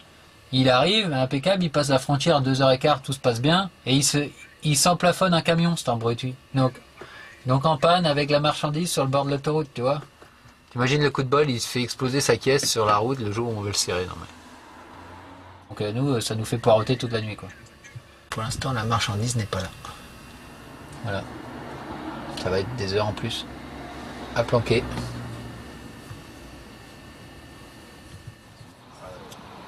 Il est décidé de ne pas lâcher prise, même si la planque doit durer plusieurs jours. Dans les escaliers de la crime au quai des Orfèvres, le suspect dans l'affaire du 15e arrondissement a été extrait de prison pour un premier interrogatoire. On a un certain nombre de questions à vous poser. Je vous demande simplement de collaborer et ça se passera très très bien. Je vous dis, on n'a aucun a priori contre vous. On veut simplement vous poser un certain nombre de questions. Ça s'est passé comment? Oui. Ah oui. Donc, comme vous êtes une personne qui l'a vu assez récemment... Il est mort? Ouais. Premières impressions des enquêteurs. Il se présente bien. Il se présente bien. Parce qu'il fait le surpris quand on lui apprend la mort de son ami. Et donc ça veut dire qu'il va nous servir sa version, bien sûr, à décharge pour lui, et qui, on le sait, va être complètement contradictoire avec tout ce qu'on a pu établir à son encontre jusqu'à présent. Je suis en français qui comprend, qui est passé en garde à vue pour une durée maximum de 24 heures à compter de ce jour à 14 heures. Il existe une ou plusieurs raisons plausibles de soupçonner qu'il a commis ou tenté de commettre une infraction d'homicide volontaire. Là, il est parti pour s'exprimer. C'est déjà une bonne chose. Ce serait quand même souhaitable que le suspect nous explique exactement ce qui s'est passé, parce qu'il y a encore des zones d'ombre, des choses qu'on aimerait savoir, et lui seul peut nous éclairer. Donc il faut le convaincre que maintenant il est confondu, mais ça va prendre du temps. Ça va prendre du temps. Parce que ce monsieur n'est pas sourd, manifestement.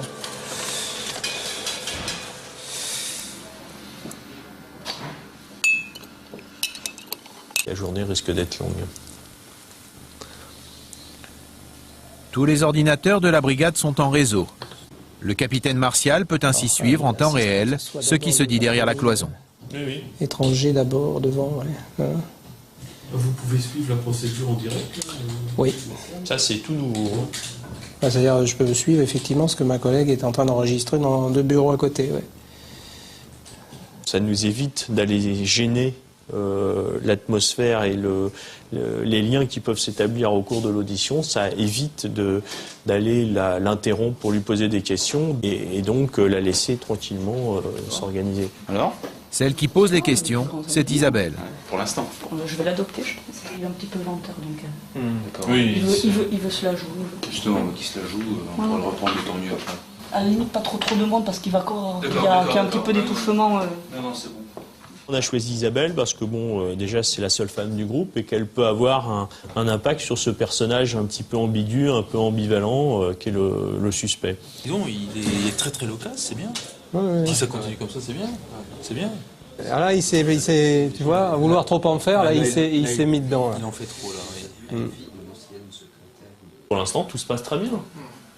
On reste dans les propos polis, bien ordonnés.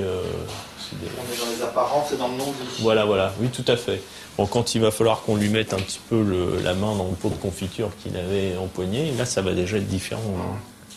Pour l'instant, il a l'impression qu'on ne sait pas, donc il joue son rôle. Quand on va lui montrer qu'on sait autre chose que ce qu'il nous a dit, là, ça va être différent, quoi. Ouais. Qu'est-ce qui l'a poussé Qu'est-ce qui a motivé le passage à l'acte? Voilà. Qu'est-ce qui a fait que ce jour-là, il a réalisé ce geste? Parce que ils se connaissent depuis plusieurs années. Il a toujours reçu aide et assistance auprès de cet homme. Oui, c'est ça qui rend en plus. On ne comprend pas bien. Qui donne un caractère ignomineux à cette affaire. C'est que sans doute l'une des seules mains qui s'est tendue vers ce multirécidiviste et délinquant d'habitude, la seule main qui s'est peut-être tendue en 20 ans d'errance criminelle, mais il a fini par plus que la mordre. Oui, et puis il a fini par la tuer. Donc c'est quand même dans la hiérarchie de l'ignoble, il est pas mal. C'est pas mal, c'est assez réussi, je veux dire.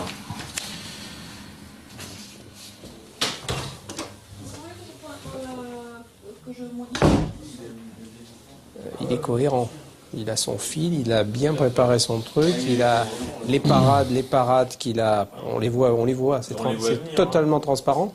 Mais ça veut dire que nous, quand on va lui opposer des trucs béton, là, il va être... Dans quelques heures, on en saura plus.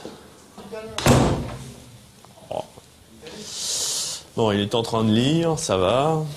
Donc on va la jouer comme on a dit. Ah non, je lui ai parlé de riz, c'est pas du riz, c'est des pâtes. Bon, tiens, dis-lui que c'est des pâtes créoles. Transfert du suspect vers une cellule. Au bout de 6 heures d'interrogatoire, l'heure du dîner. Il est 20h. Pause également pour Isabelle, le procédurier qui interroge. Ça se passe bien? Ça se passera bien quand on sera arrivé à nos fins. Pour l'instant, il n'est pas très bavard. Pour le moment, il est très bavard. C'est ce qui, j'espère, le perdra. La coupure pour le dîner va permettre aux policiers de la crime de mettre au point leur stratégie. Il a toujours, il veut, ce qui est bien chez lui, c'est qu'il veut avoir toujours le dernier mot. C'est pour ça que je me dis que le séché d'entrée, c'est ou tout bon ou tout mauvais, je sais pas. Parce qu'on peut continuer de... Non, c'est fatigant ça. On en a marre, on va le sécher. Puis c'est tout. Oui, mais... Bah alors là, vous... Il essaye de faire le malin quand même. Hein. Ouais. Le rôle de la gentille. Et vous, vous faites le rôle des méchants, je me contente de faire le scribe. Tout à fait. Bon, bah écoute, mais si ça te fatigue, encore une fois, on peut changer, je peux le prendre. Non, c'est au contraire, c'est marrant. Ah, mais c'est le cas d'école. Jusqu'à présent, c'est le cas d'école. Donc on va bien voir... Et il a jamais été insolent, injurieux, impoli. Insolent, jamais agressif, à la limite de l'obséquieux. Du dragueur. Non, pas de l'obséquieux, du dragueur. Ah bah c'est bien ça. Le casting était bon. Ouais. Arrivé à l'une des cantines du quartier Saint-Michel. Nous avons faim. Bonsoir monsieur.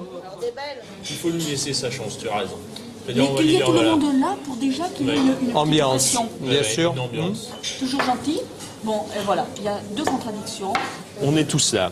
On te laisse poser 2 questions. Et nous, si on sent qu'il commence à dévier, À ce moment, on lui rentre un peu dans le chou. Il faut le laisser déjà répondre comme il dit à ses questions et après. Ouais. Merci. Voilà. Merci beaucoup. Mais il est sympa ce petit truc. Ouais. Bah dis donc, toi qui voulais pas becter ce soir, finalement t'as des remords. Vous pouvez manger mes frites. Hein. Le dernier acte, celui des aveux, va pouvoir commencer. Préparer la pièce, on va essayer de faire quelque chose de consensuel. Qu'il ait l'impression en fait que ce qu'il va dire va pas sortir de là, de cette pièce. Donc la pièce elle est très, elle est fermée, la porte est fermée, les sièges sont tout autour, on va être autour de lui.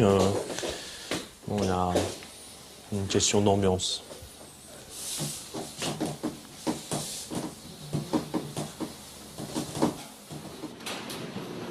Au même moment, l'acteur principal, lui, est remonté de sa cellule. C'est vrai que c'est un peu théâtral, il y a une mise en scène. Martial et moi sommes en costume cravate et c'est important aussi pour les personnes que l'on a en garde à vue. Il y a un certain respect de la personne, même s'il est gardé à vue, même s'il a tué quelqu'un. C'est le mien. On va repartir à l'émission. Vous avez des modifications à...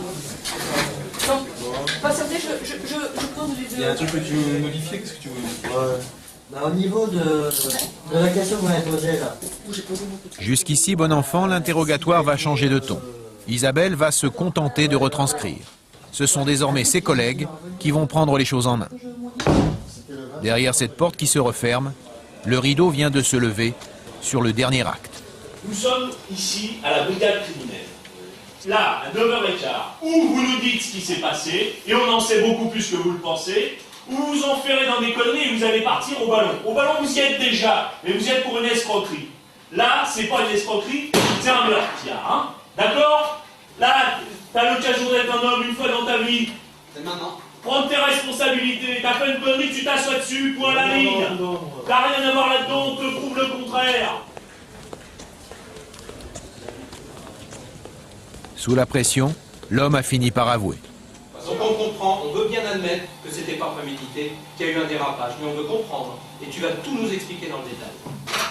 Monsieur Robin ? Comme toujours en pareil Oui, cas, Robin. le chef de section prévient le patron de la crime. C'est Germain. Bon, bah, on y est là, hein. Il y vient. C'est bien, hein. Dérapage, hein. Jeu sexuel qui tourne mal, une habitude de jeu avec des liens, et puis d'un seul coup, il disjoncte, quoi. Ah, bah ça, alors c'est ça. Bravo.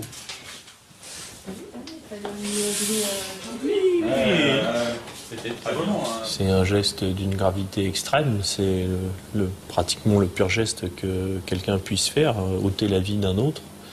Et il s'agit là d'un effort extrême pour un suspect, pour un homme de dire oui c'est moi, j'ai fait ça. Bon, il faut en fait une certaine force pour y arriver. Tu as eu... Ah, quelle heure? 0h45. Ah, c'est bien, les cris, on les entend à minuit. Il a le temps de... Ouais, ça correspond. Les coups de fil se font. Je crois qu'il a été soulagé de dire la vérité puisqu'il a pleuré. Parce que effectivement, c'est pas un coutumier du fait, il n'a jamais eu d'agression ni d'atteinte aux personnes auparavant, donc je crois que ça, il a du mal à le vivre quand même, et c'est souvent, on constate un soulagement pour des criminels d'occasion de passer aux aveux. Voilà. Un criminel d'occasion qui risque tout de même la prison à perpétuité. Les hommes des stupes n'ont pas lâché leur proie. Depuis la veille, ils ont continué la planque autour des objectifs, l'entrepôt de chaussures et un studio attenant occupé à l'occasion par le narcotrafiquant colombien. Entre-temps, celui-ci est arrivé. Pourtant, les policiers ne l'ont pas arrêté. Malgré la fatigue qui les étreint, ils ont préféré le laisser dormir. Car ce que les enquêteurs veulent maintenant, c'est que les gros acheteurs de cocaïne arrivent directement au domicile du narcotrafiquant afin de procéder aux premières interpellations. Nous, on a une partie du dispo ici. Les objectifs sont là. Il y a une partie du dispo qui est ici. Ici. Et ici. La NAS est posée. Ils sont dans le filet là. Vous voyez, sur les dispos, on les prépare vraiment à la façon militaire. C'est des organisations vraiment paramilitaires. Hein. Quand vous avez un passeur ou un lieutenant qui tombe, il y en a tout de suite un qui prend la place. C'est très structuré.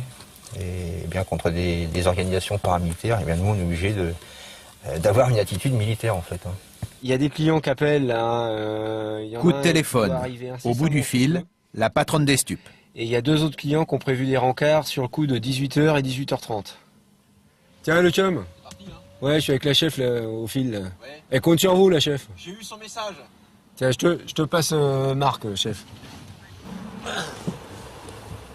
Bien respect patron. Bon, on va les avoir, vous inquiétez pas. Et puis bah voilà, on espère que les dieux vont souffler dans le sens. On est chaud, on est chaud. Hein. Voilà, et le général Anro est chaud. Il est hoche. Ouais. Elle vous soutient quand même, madame? Ah ben bien sûr, elle est proche de ses enquêteurs. Elle souffre avec eux. Ce qui est important, de savoir que notre chef est avec nous. L'ultime affût des chasseurs de stupes, à quelques minutes du coup de filet. Le scénario idéal, c'est qu'il y ait des clients qui se pointent là, qui se fassent servir, on arrache les clients, on continue à planquer autour du studio et quand les 2 objectifs sortent, boum boum. Le dispo de Philippe, que la première vague se tienne prêt. Alain sort, c'est pris? Ouais, c'est bien pris. C'est le signal que le commissaire Anro attendait. La première interpellation sera pour lui. Pour ne pas alerter le Colombien, l'arrestation de son premier acheteur doit se faire à distance du studio. Ouais, c'est bon, on est derrière. Et merde. Et il a pris à droite là, hein. Pas la première, mais en biseau.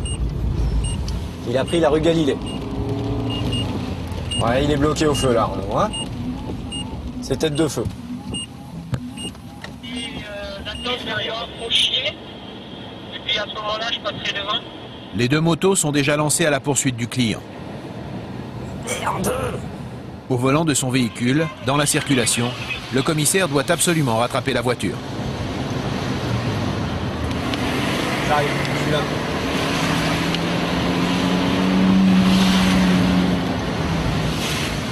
Le chapeau rouge, on le fait, c'est un reçu. Ouais, c'est reçu. Bon maintenant, vous êtes prêts? Ouais. Allez, bouge pas. Okay. Bouge pas. Surtout pas. Donne tes mains. Donne tes mains. Donne tes mains. Non, mais je vais la banque. Donne tes mains. Oui. Je donne ta main, putain. Pour les policiers, cet homme n'est pas un inconnu. Depuis des mois, par des écoutes téléphoniques et des filatures, ils connaissent parfaitement son rôle dans le réseau de revente de cocaïne. Couche-toi. Tu te couches. Tu paras quand on te le dira.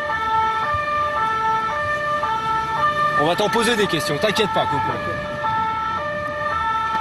Les interpellations, c'est toujours un moment un peu délicat, là, surtout quand il y a du monde. Ouais, il faut que tout le monde soit placé, qu'on soit tous coordonnés. Et puis c'est le moment où on bénéficie d'un effet de surprise. Sinon, ça peut très très mal tourner.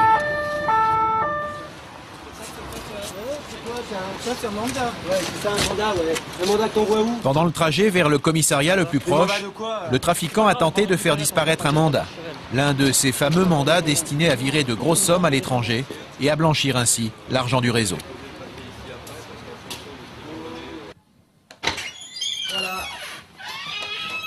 Ça se passe comme prévu, la commissaire? Il a déchiré. Ça se passe comme prévu?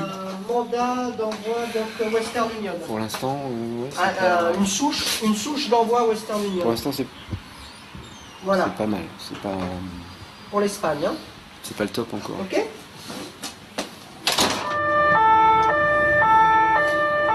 Et notre souci, c'est qu'actuellement, on n'a pas saisi de marchandises, mais ça va venir. va y avoir de la marchandise. Pendant ce temps, Marc Mahé continue les interpellations.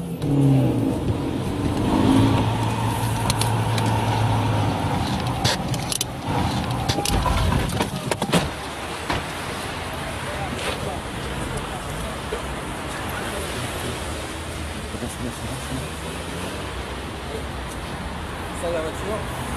Doucement. Les portables, coupe le portable. Vas-y, regarde si c'est pas débarrassé. Oui, où c'est que c'est? Dis-nous où c'est que c'est. C'est où? Là, ton truc, là, c'est où? Le truc, c'est où? Rien. T'as rien? Bon, allez, hop, dans la bagnole.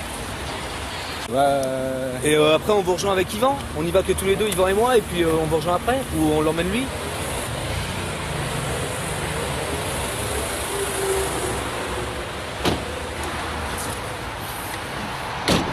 Bon, on a Seb, là, hein. Mais bon, on n'a pas, je te jure, on n'a pas regardé à fond ce qu'il avait, hein. Qui regarde la bagnole à fond, quoi. Hein. Et qui fouille le mec à fond, quoi.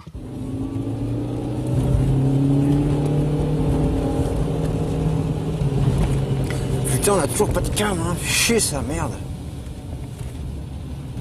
Putain, c'est des bons, hein. Ils planquent, hein. Putain, les noms. Grâce aux autres équipes, 4 trafiquants ont déjà été arrêtés. Mais le problème pour les hommes des stupes reste le même. Nouvelle interpellation. T'as quelque chose sur toi? Un petit truc, là? Un petit truc, Noté, là? Elles sont où tes vitesses? Bah écoutez, ton chat il est comment? Ton chat il est comment? Ton chien il est gentil. Je monte dedans, s'il bouge, je mets une bastos. Ah non, je te le dis moi. Non.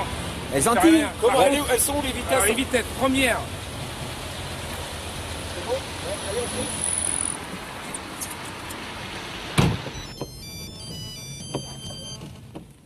Ouais.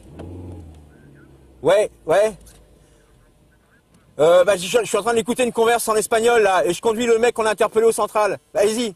Bah, j'ai appelé tout le monde, là. Tiens, attends, prends le téléphone à Vincent, là, prends le téléphone, vas-y. T'as le droit de te faire, t'as le droit de prévenir quelqu'un de ta famille, là, de ton interpellation, ou ton employeur. D'accord? Est-ce que tu veux voir un médecin? Non. Pas pour le moment? Non. Ce soir, c'est le 5e homme interpellé. Mais le problème reste entier, toujours pas de cocaïne. Tous le savent, sans stupéfiants saisis, une affaire ne tient pas devant le tribunal. Ouais, dispo de Vincent, je suis revenu également, je me suis implanté comme ce matin. Pour le commissaire Annereau, retour à la case départ.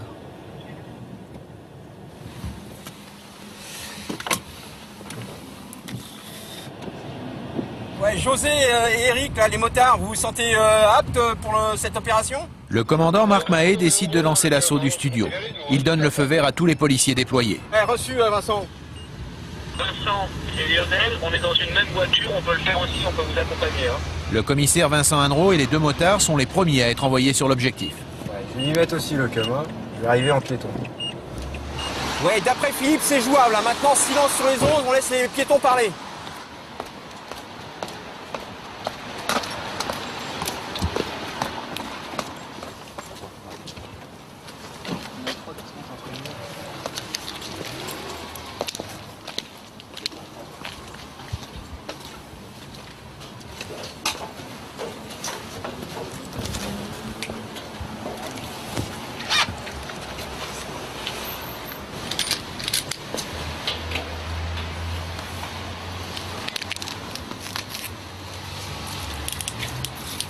Le commissaire et ses hommes décident d'entrer dans le studio à la sortie du premier client.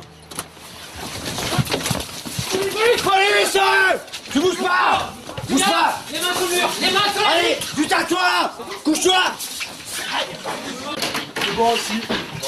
Menottes. Yes! Bueno. Pour les sapiens, c'est reçu. C'est reçu. C'est bon là-haut?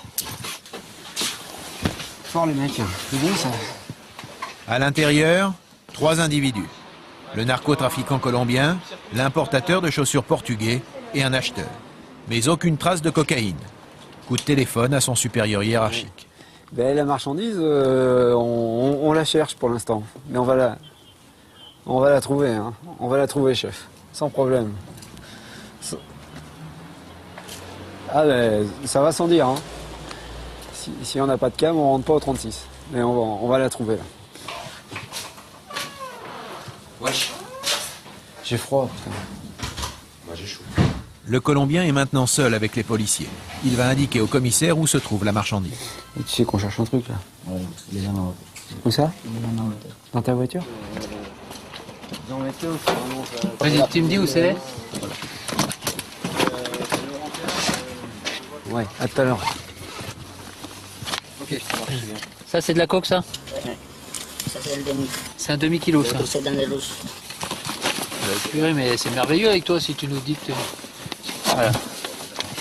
Donc 1,5 kg. Eh le cum. Très bien.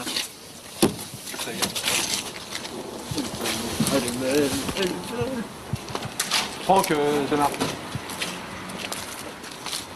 Ok. Donc il y a 1,5 pour le moment, mais il y est venu trop rapidement, donc on va bien éplucher. Je pense qu'il y en a plus. Hein.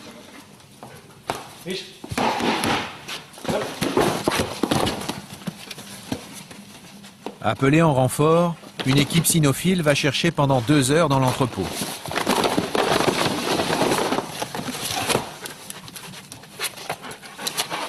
Mais dans les cartons, pas de poudre, beaucoup de chaussures.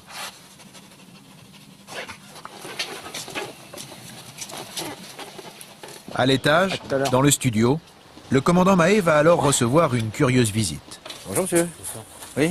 Bah oui monsieur. Bah oui, bah bonjour. Hein. Bonjour monsieur. Oui, hop, voilà. Oui, ça t'as dit. Hop. Oui. Bah parce que monsieur. Qu'est-ce que vous venez faire ici monsieur? Par rapport au José. Hein? José. José pourquoi monsieur? Parce qu'il a des chaussures pour moi. Chaussures pour moi? Ah oui, quel genre de chaussures? Bah parce que... Quelle taille? Tiens, tu fais une palpation s'il te plaît? Peut-être parce que je travaille. Je sais monsieur que vous travaillez. Et quand on travaille monsieur, on rentre à la maison, on dîne le soir, on s'occupe de son épouse, de ses enfants, et on va se coucher pour prendre des forces pour retravailler le lendemain. Et on vient pas s'approvisionner en produits qui sont interdits. Ça vous sert à quoi de mentir monsieur? Moi je monte pas. Mais moi je mente pas. Bah si monsieur vous mentez. Pourquoi vous achetez des chaussures? Vous avez des belles chaussures. J'ai sorti du travail à 21h. Je sortis du travail à 21h et vous venez à 21h30 voir José pour acheter les chaussures. Donc je vous place en garde à vue monsieur, c'est pas une heure pour acheter les chaussures. Mais je vais pas. Hein? Oh! Et qu'est-ce que vous achetez à José? La cocaïne. Bah oui, de la cocaïne, pourquoi vous le dites pas tout de suite? Le client venu chercher des chaussures est surtout un toxicomane. Oh, c'est du cinéma ça, hein? Monsieur! Donne-lui un peu d'eau. Le stress de l'arrestation ajouté au manque, l'homme ne tient plus sur ses jambes. Il est en forme pour venir acheter la cocaïne, mais quand on a les tenailles, ça y est, on n'est plus en forme. Allez hop, allez, assis-moi dans l'escalier là. Allez. Bon, excellent ça. En quelques minutes, le malaise est passé. L'homme a récupéré. Les policiers transfèrent le Colombien et le toxicomane, acheteur de chaussures, direction le quai des Orfèvres. Ce qu'on veut, c'est la vérité. T'as mal commencé avec tes chaussures. On vient pas acheter des chaussures à 9h30 dans un domicile. Allez hop, dans la voiture. Il n'est pas loin de minuit. L'opération, qui a duré plus de 30 heures, est un succès. On est à 12 gardes à vue là pour l'instant. 12. Ouais, c'est pas du Rhino ça. Qu'est-ce qu'on leur met? Oh, qu'est-ce qu'on leur met?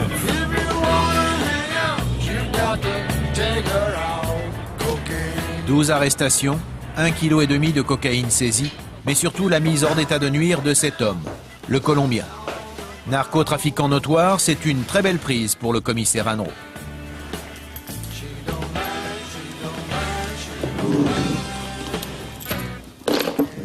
Philippot, reste là, s'il te plaît, viens avec moi. 2 minutes.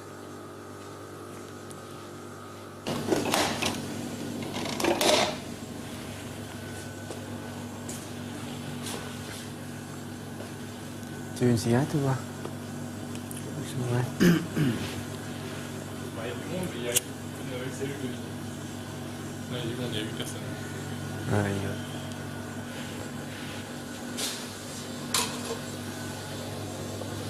Tu sais qu'on sait plein de choses. Ouais.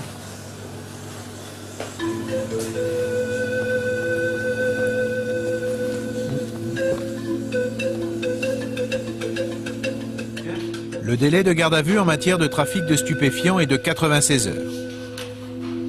Pour le commissaire Anreau, ce délai risque d'être bien court pour amener le narcotrafiquant à se mettre à table.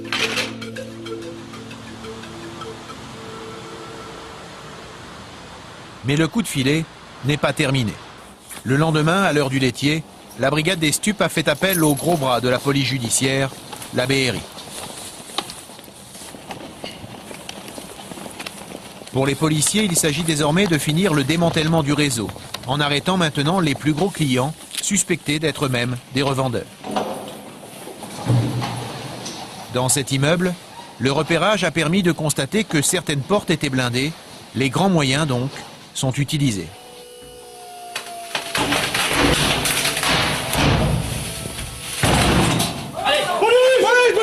Bouge pas! On bouge pas, police, on bouge pas! Allez, on s'assoit, police, on ne bouge pas, les mains, mademoiselle, les mains. Voilà, on se calme. Couvrez-vous, madame, couvrez-vous. Ce matin, les policiers agissant sur commission rogatoire ont ainsi interpellé 3 autres personnes impliquées dans le réseau. En ce début de matinée, le commissaire Anreau lui aussi est à nouveau sur le terrain. Vous faites la chasse aux dealers, mais aussi aux consommateurs. Ouais, on démantèle un réseau. On le fait de A à Z.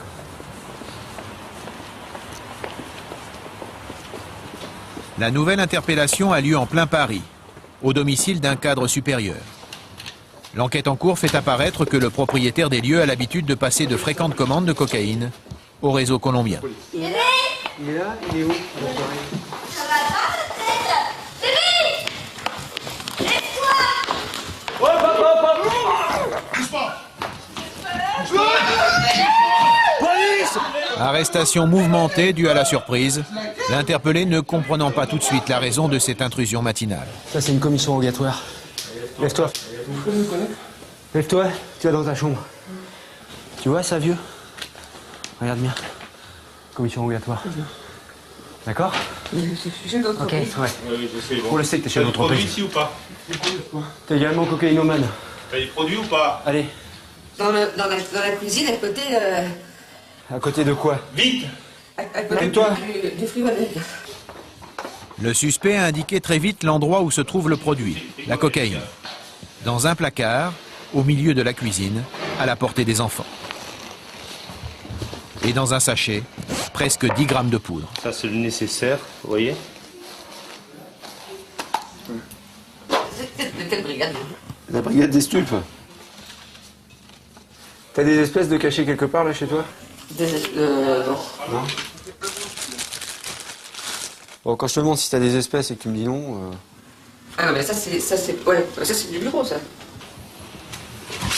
Je t'ai posé la question. Pourquoi t'as pas répondu? Le commissaire vient de trouver 20 000 € en liquide. Dans un démantèlement de réseau, les espèces saisies au domicile peuvent être des preuves à charge contre les trafiquants. Et je vais en discuter avec le juge. Bon, t'es en garde à vue.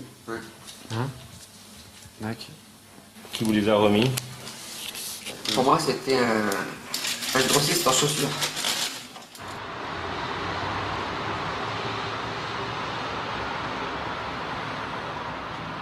Transféré dans les bureaux du 36 quai des Orfèvres, le cocaïnomane est entendu par le commissaire. C'est que bientôt c'est les fêtes de fin d'année. Bah oui. Ouais. Tu penses quoi à la santé, à Fleury qu'est-ce qui te freine?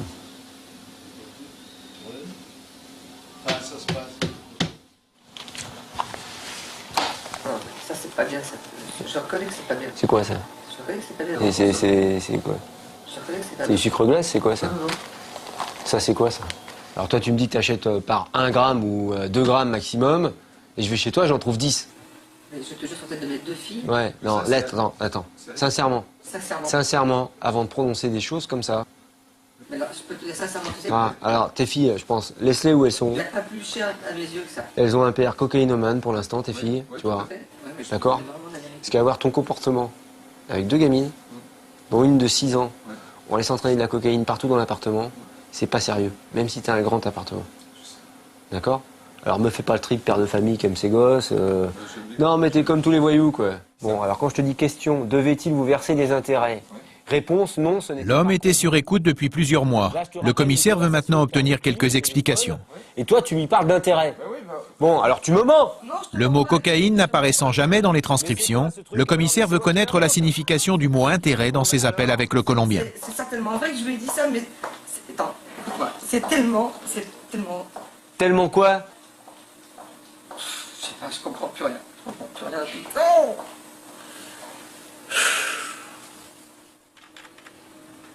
oh putain.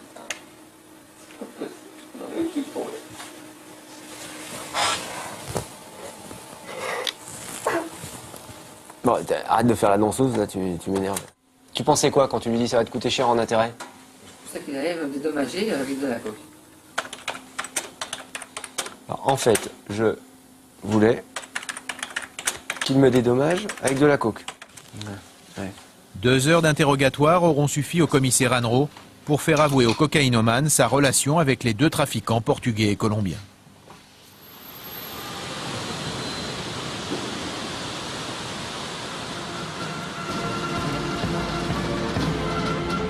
La Marseillaise et les fourragères sont de sortie.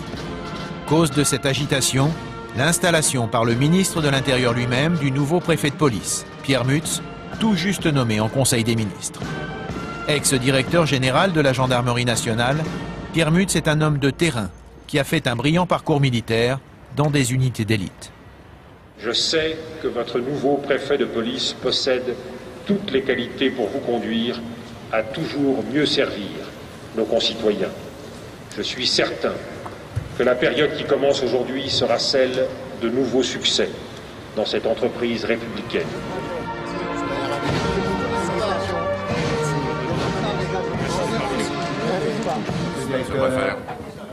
Monsieur le directeur. Bonjour, monsieur le préfet. Ils ont tous le sourire. Les hommes changent, mais les rituels de la préfecture de police restent les mêmes.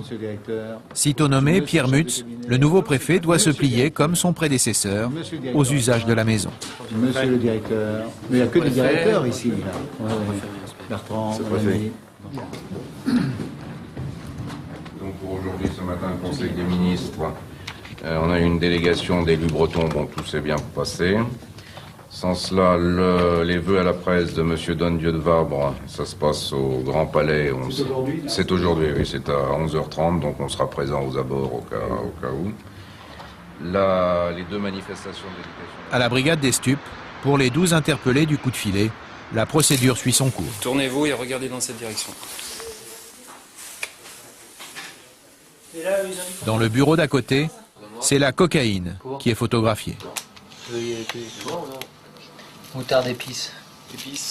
Un mélange d'épices et de poivre pour tromper le flair des chiens renifleurs des douanes. Sur le bloc de cocaïne, un tampon. C'est signé. On dirait un chat. Signature. Chaque cartel colombien marque ainsi les paquets de cocaïne exportés, chacun avec une signature différente. Un petit chat qui danse. Quand tu fais ça et que c'est gras sur ton doigt, c'est signe de bonne qualité. Ok, bougez pas. L'homme à l'origine du trafic, le Colombien, va à son tour être auditionné. Moi, dans 3 jours, je te vois plus, c'est fini, mon boulot est terminé. D'accord. Ça fait quelques semaines, je ne peux pas dire combien de temps, mais beaucoup de semaines que je travaille sur toi, que je travaille sur tes clients. Moi, tout ce que tu veux, je te dis. Pas de problème, parce que c'est comme ça et voilà. Je le fais et j'assume. J'ai fait un truc illégal et voilà, je me fais attraper. Voilà, je vais couper la condamne, basta. Moi, je suis coupable. C'est à moi. C'est vrai, oui, je vends la coque à mes amis. Je reconnais les faits. Je me déclare coupable.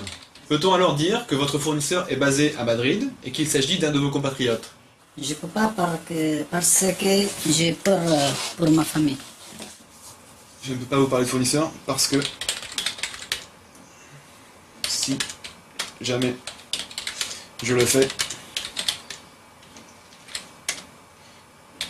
je suis un homme mort, c'est ça? Pas moi, mais ma famille. Je crains j'ai peur pour la sécurité de ma des famille. représailles. Voilà, sur ma famille. Alors? Là, on touche quand même à des gars qui ont une vie entièrement et depuis toujours consacrée au trafic de drogue. C'est assez... c'est pas la première fois qu'on rencontre évidemment ce genre de personnes ici. Hein.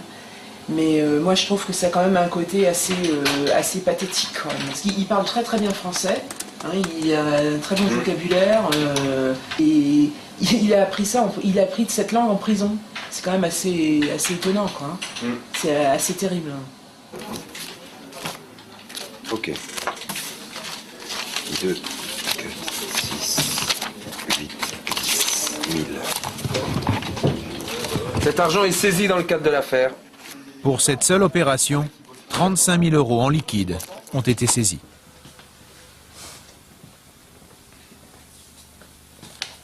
L'argent du trafic. Oui, ça c'est le... Ah oui, des billets de 500 €, c'est vrai que même quand on est commissaire divisionnaire, ça on n'en a pas tous les jours. J'avais jamais vu moi. Non, non plus, je savais pas qu'ils étaient mauves comme ça. Eh ben, dis donc. Comme quoi, ça rapporte le trafic de drogue. Hein? Ça situe bien les mecs, quoi. Ça situe le niveau de l'équipe. En 72 heures, les interrogatoires menés dans cette affaire ont permis de mieux comprendre certaines informations en leur possession depuis quelques semaines. Des conversations téléphoniques en codage, on arrive maintenant avec la déposition de certaines personnes à les décoder. Et notamment, ce réseau s'apprêtait à faire une importation d'1 tonne de cannabis. Allez, en route. Bon, on est au complet. Bon, pour la deuxième division blindée, en avant.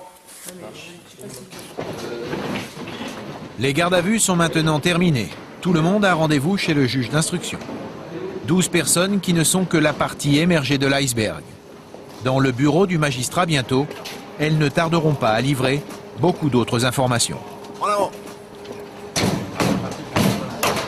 Suivant. Et vous n'oublierez pas de rendre le stylo du fonctionnaire qui est très inquiet. Vous inquiétez pas, le fonctionnaire qui a le stylo, qui ne stresse pas inutilement, hein, je vais lui rendre.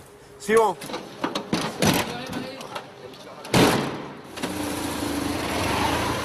L'an dernier, 718 trafiquants ont ainsi été déférés à la justice par la brigade des stupéfiants de Paris. Une putain d'affaire.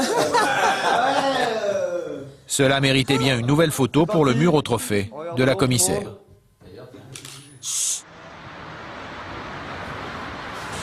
Une actualité que Pierre Muth, le nouveau préfet de police, a tenu à saluer lui-même par une toute première visite à la brigade des stupes. Ça, c'est l'escalier de la brigade des stupéfiants. Ah oui, vous voyez? C'est votre escalier? Oui. Vous avez combien de personnes? Alors, nous sommes un peu moins de 100. Je vous suis. Voilà, donc on va monter vers les groupes d'enquête, ceux qui font des enquêtes d'initiative. Pour l'occasion, les enquêteurs amènent au préfet 8 kilos de cannabis récemment saisis à l'intérieur de la voiture d'un dealer. Ça permet de voir un peu comment vous saisissez ça. Donc, c'est ce qu'on trouve dans les... Finalement, quand on dit qu'on prend du hashish, oui, je ne savais pas que c'était finalement aussi lourd. Et ça sent très fort, d'ailleurs ça sent au travers du plastique. Oui, hein, similé, oui, moi je sens, mais bon. je m'appelle du pif, monsieur le préfet, c'est pour ça. Hein, j'ai un grand nez, donc oui. Oui, enfin, moi, si, ça sent. De ce côté-là aussi, ça sent fort. Hein. Si, ça sent très fort. Hein, ouais. Au revoir et merci encore. Voilà, merci beaucoup. Au revoir, monsieur le Merci préfet. beaucoup, j'étais ravi, hein.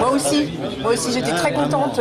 J'espère que vous reviendrez. Je reviendrai, mais chaque fois qu'il y a quelque chose là, hein, moi j'aimerais bien même être sur les photos avec vos gars là. Ah oui, Parce que oui, c'est ça qui est bien. Quoi, oh là là, parce que- ça c'est parce qu'au une fond, proposition qui ne parce va que- pas rester lettre non, morte. non, mais parce que c'est quand même ça. Oui. Hein, on est toujours en train de dire il faut que les gens travaillent, on fasse encore un peu plus. Quand ils font quelque chose de bien, il faut que je sois là avec vous pour qu'ils sachent combien on est heureux Bien sûr. avec eux.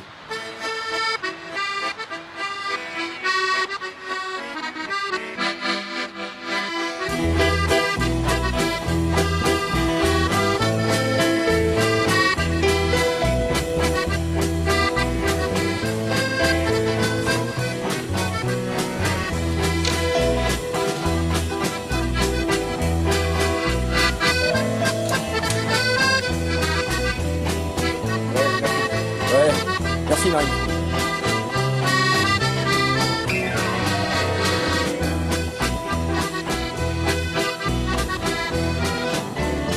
Bonsoir.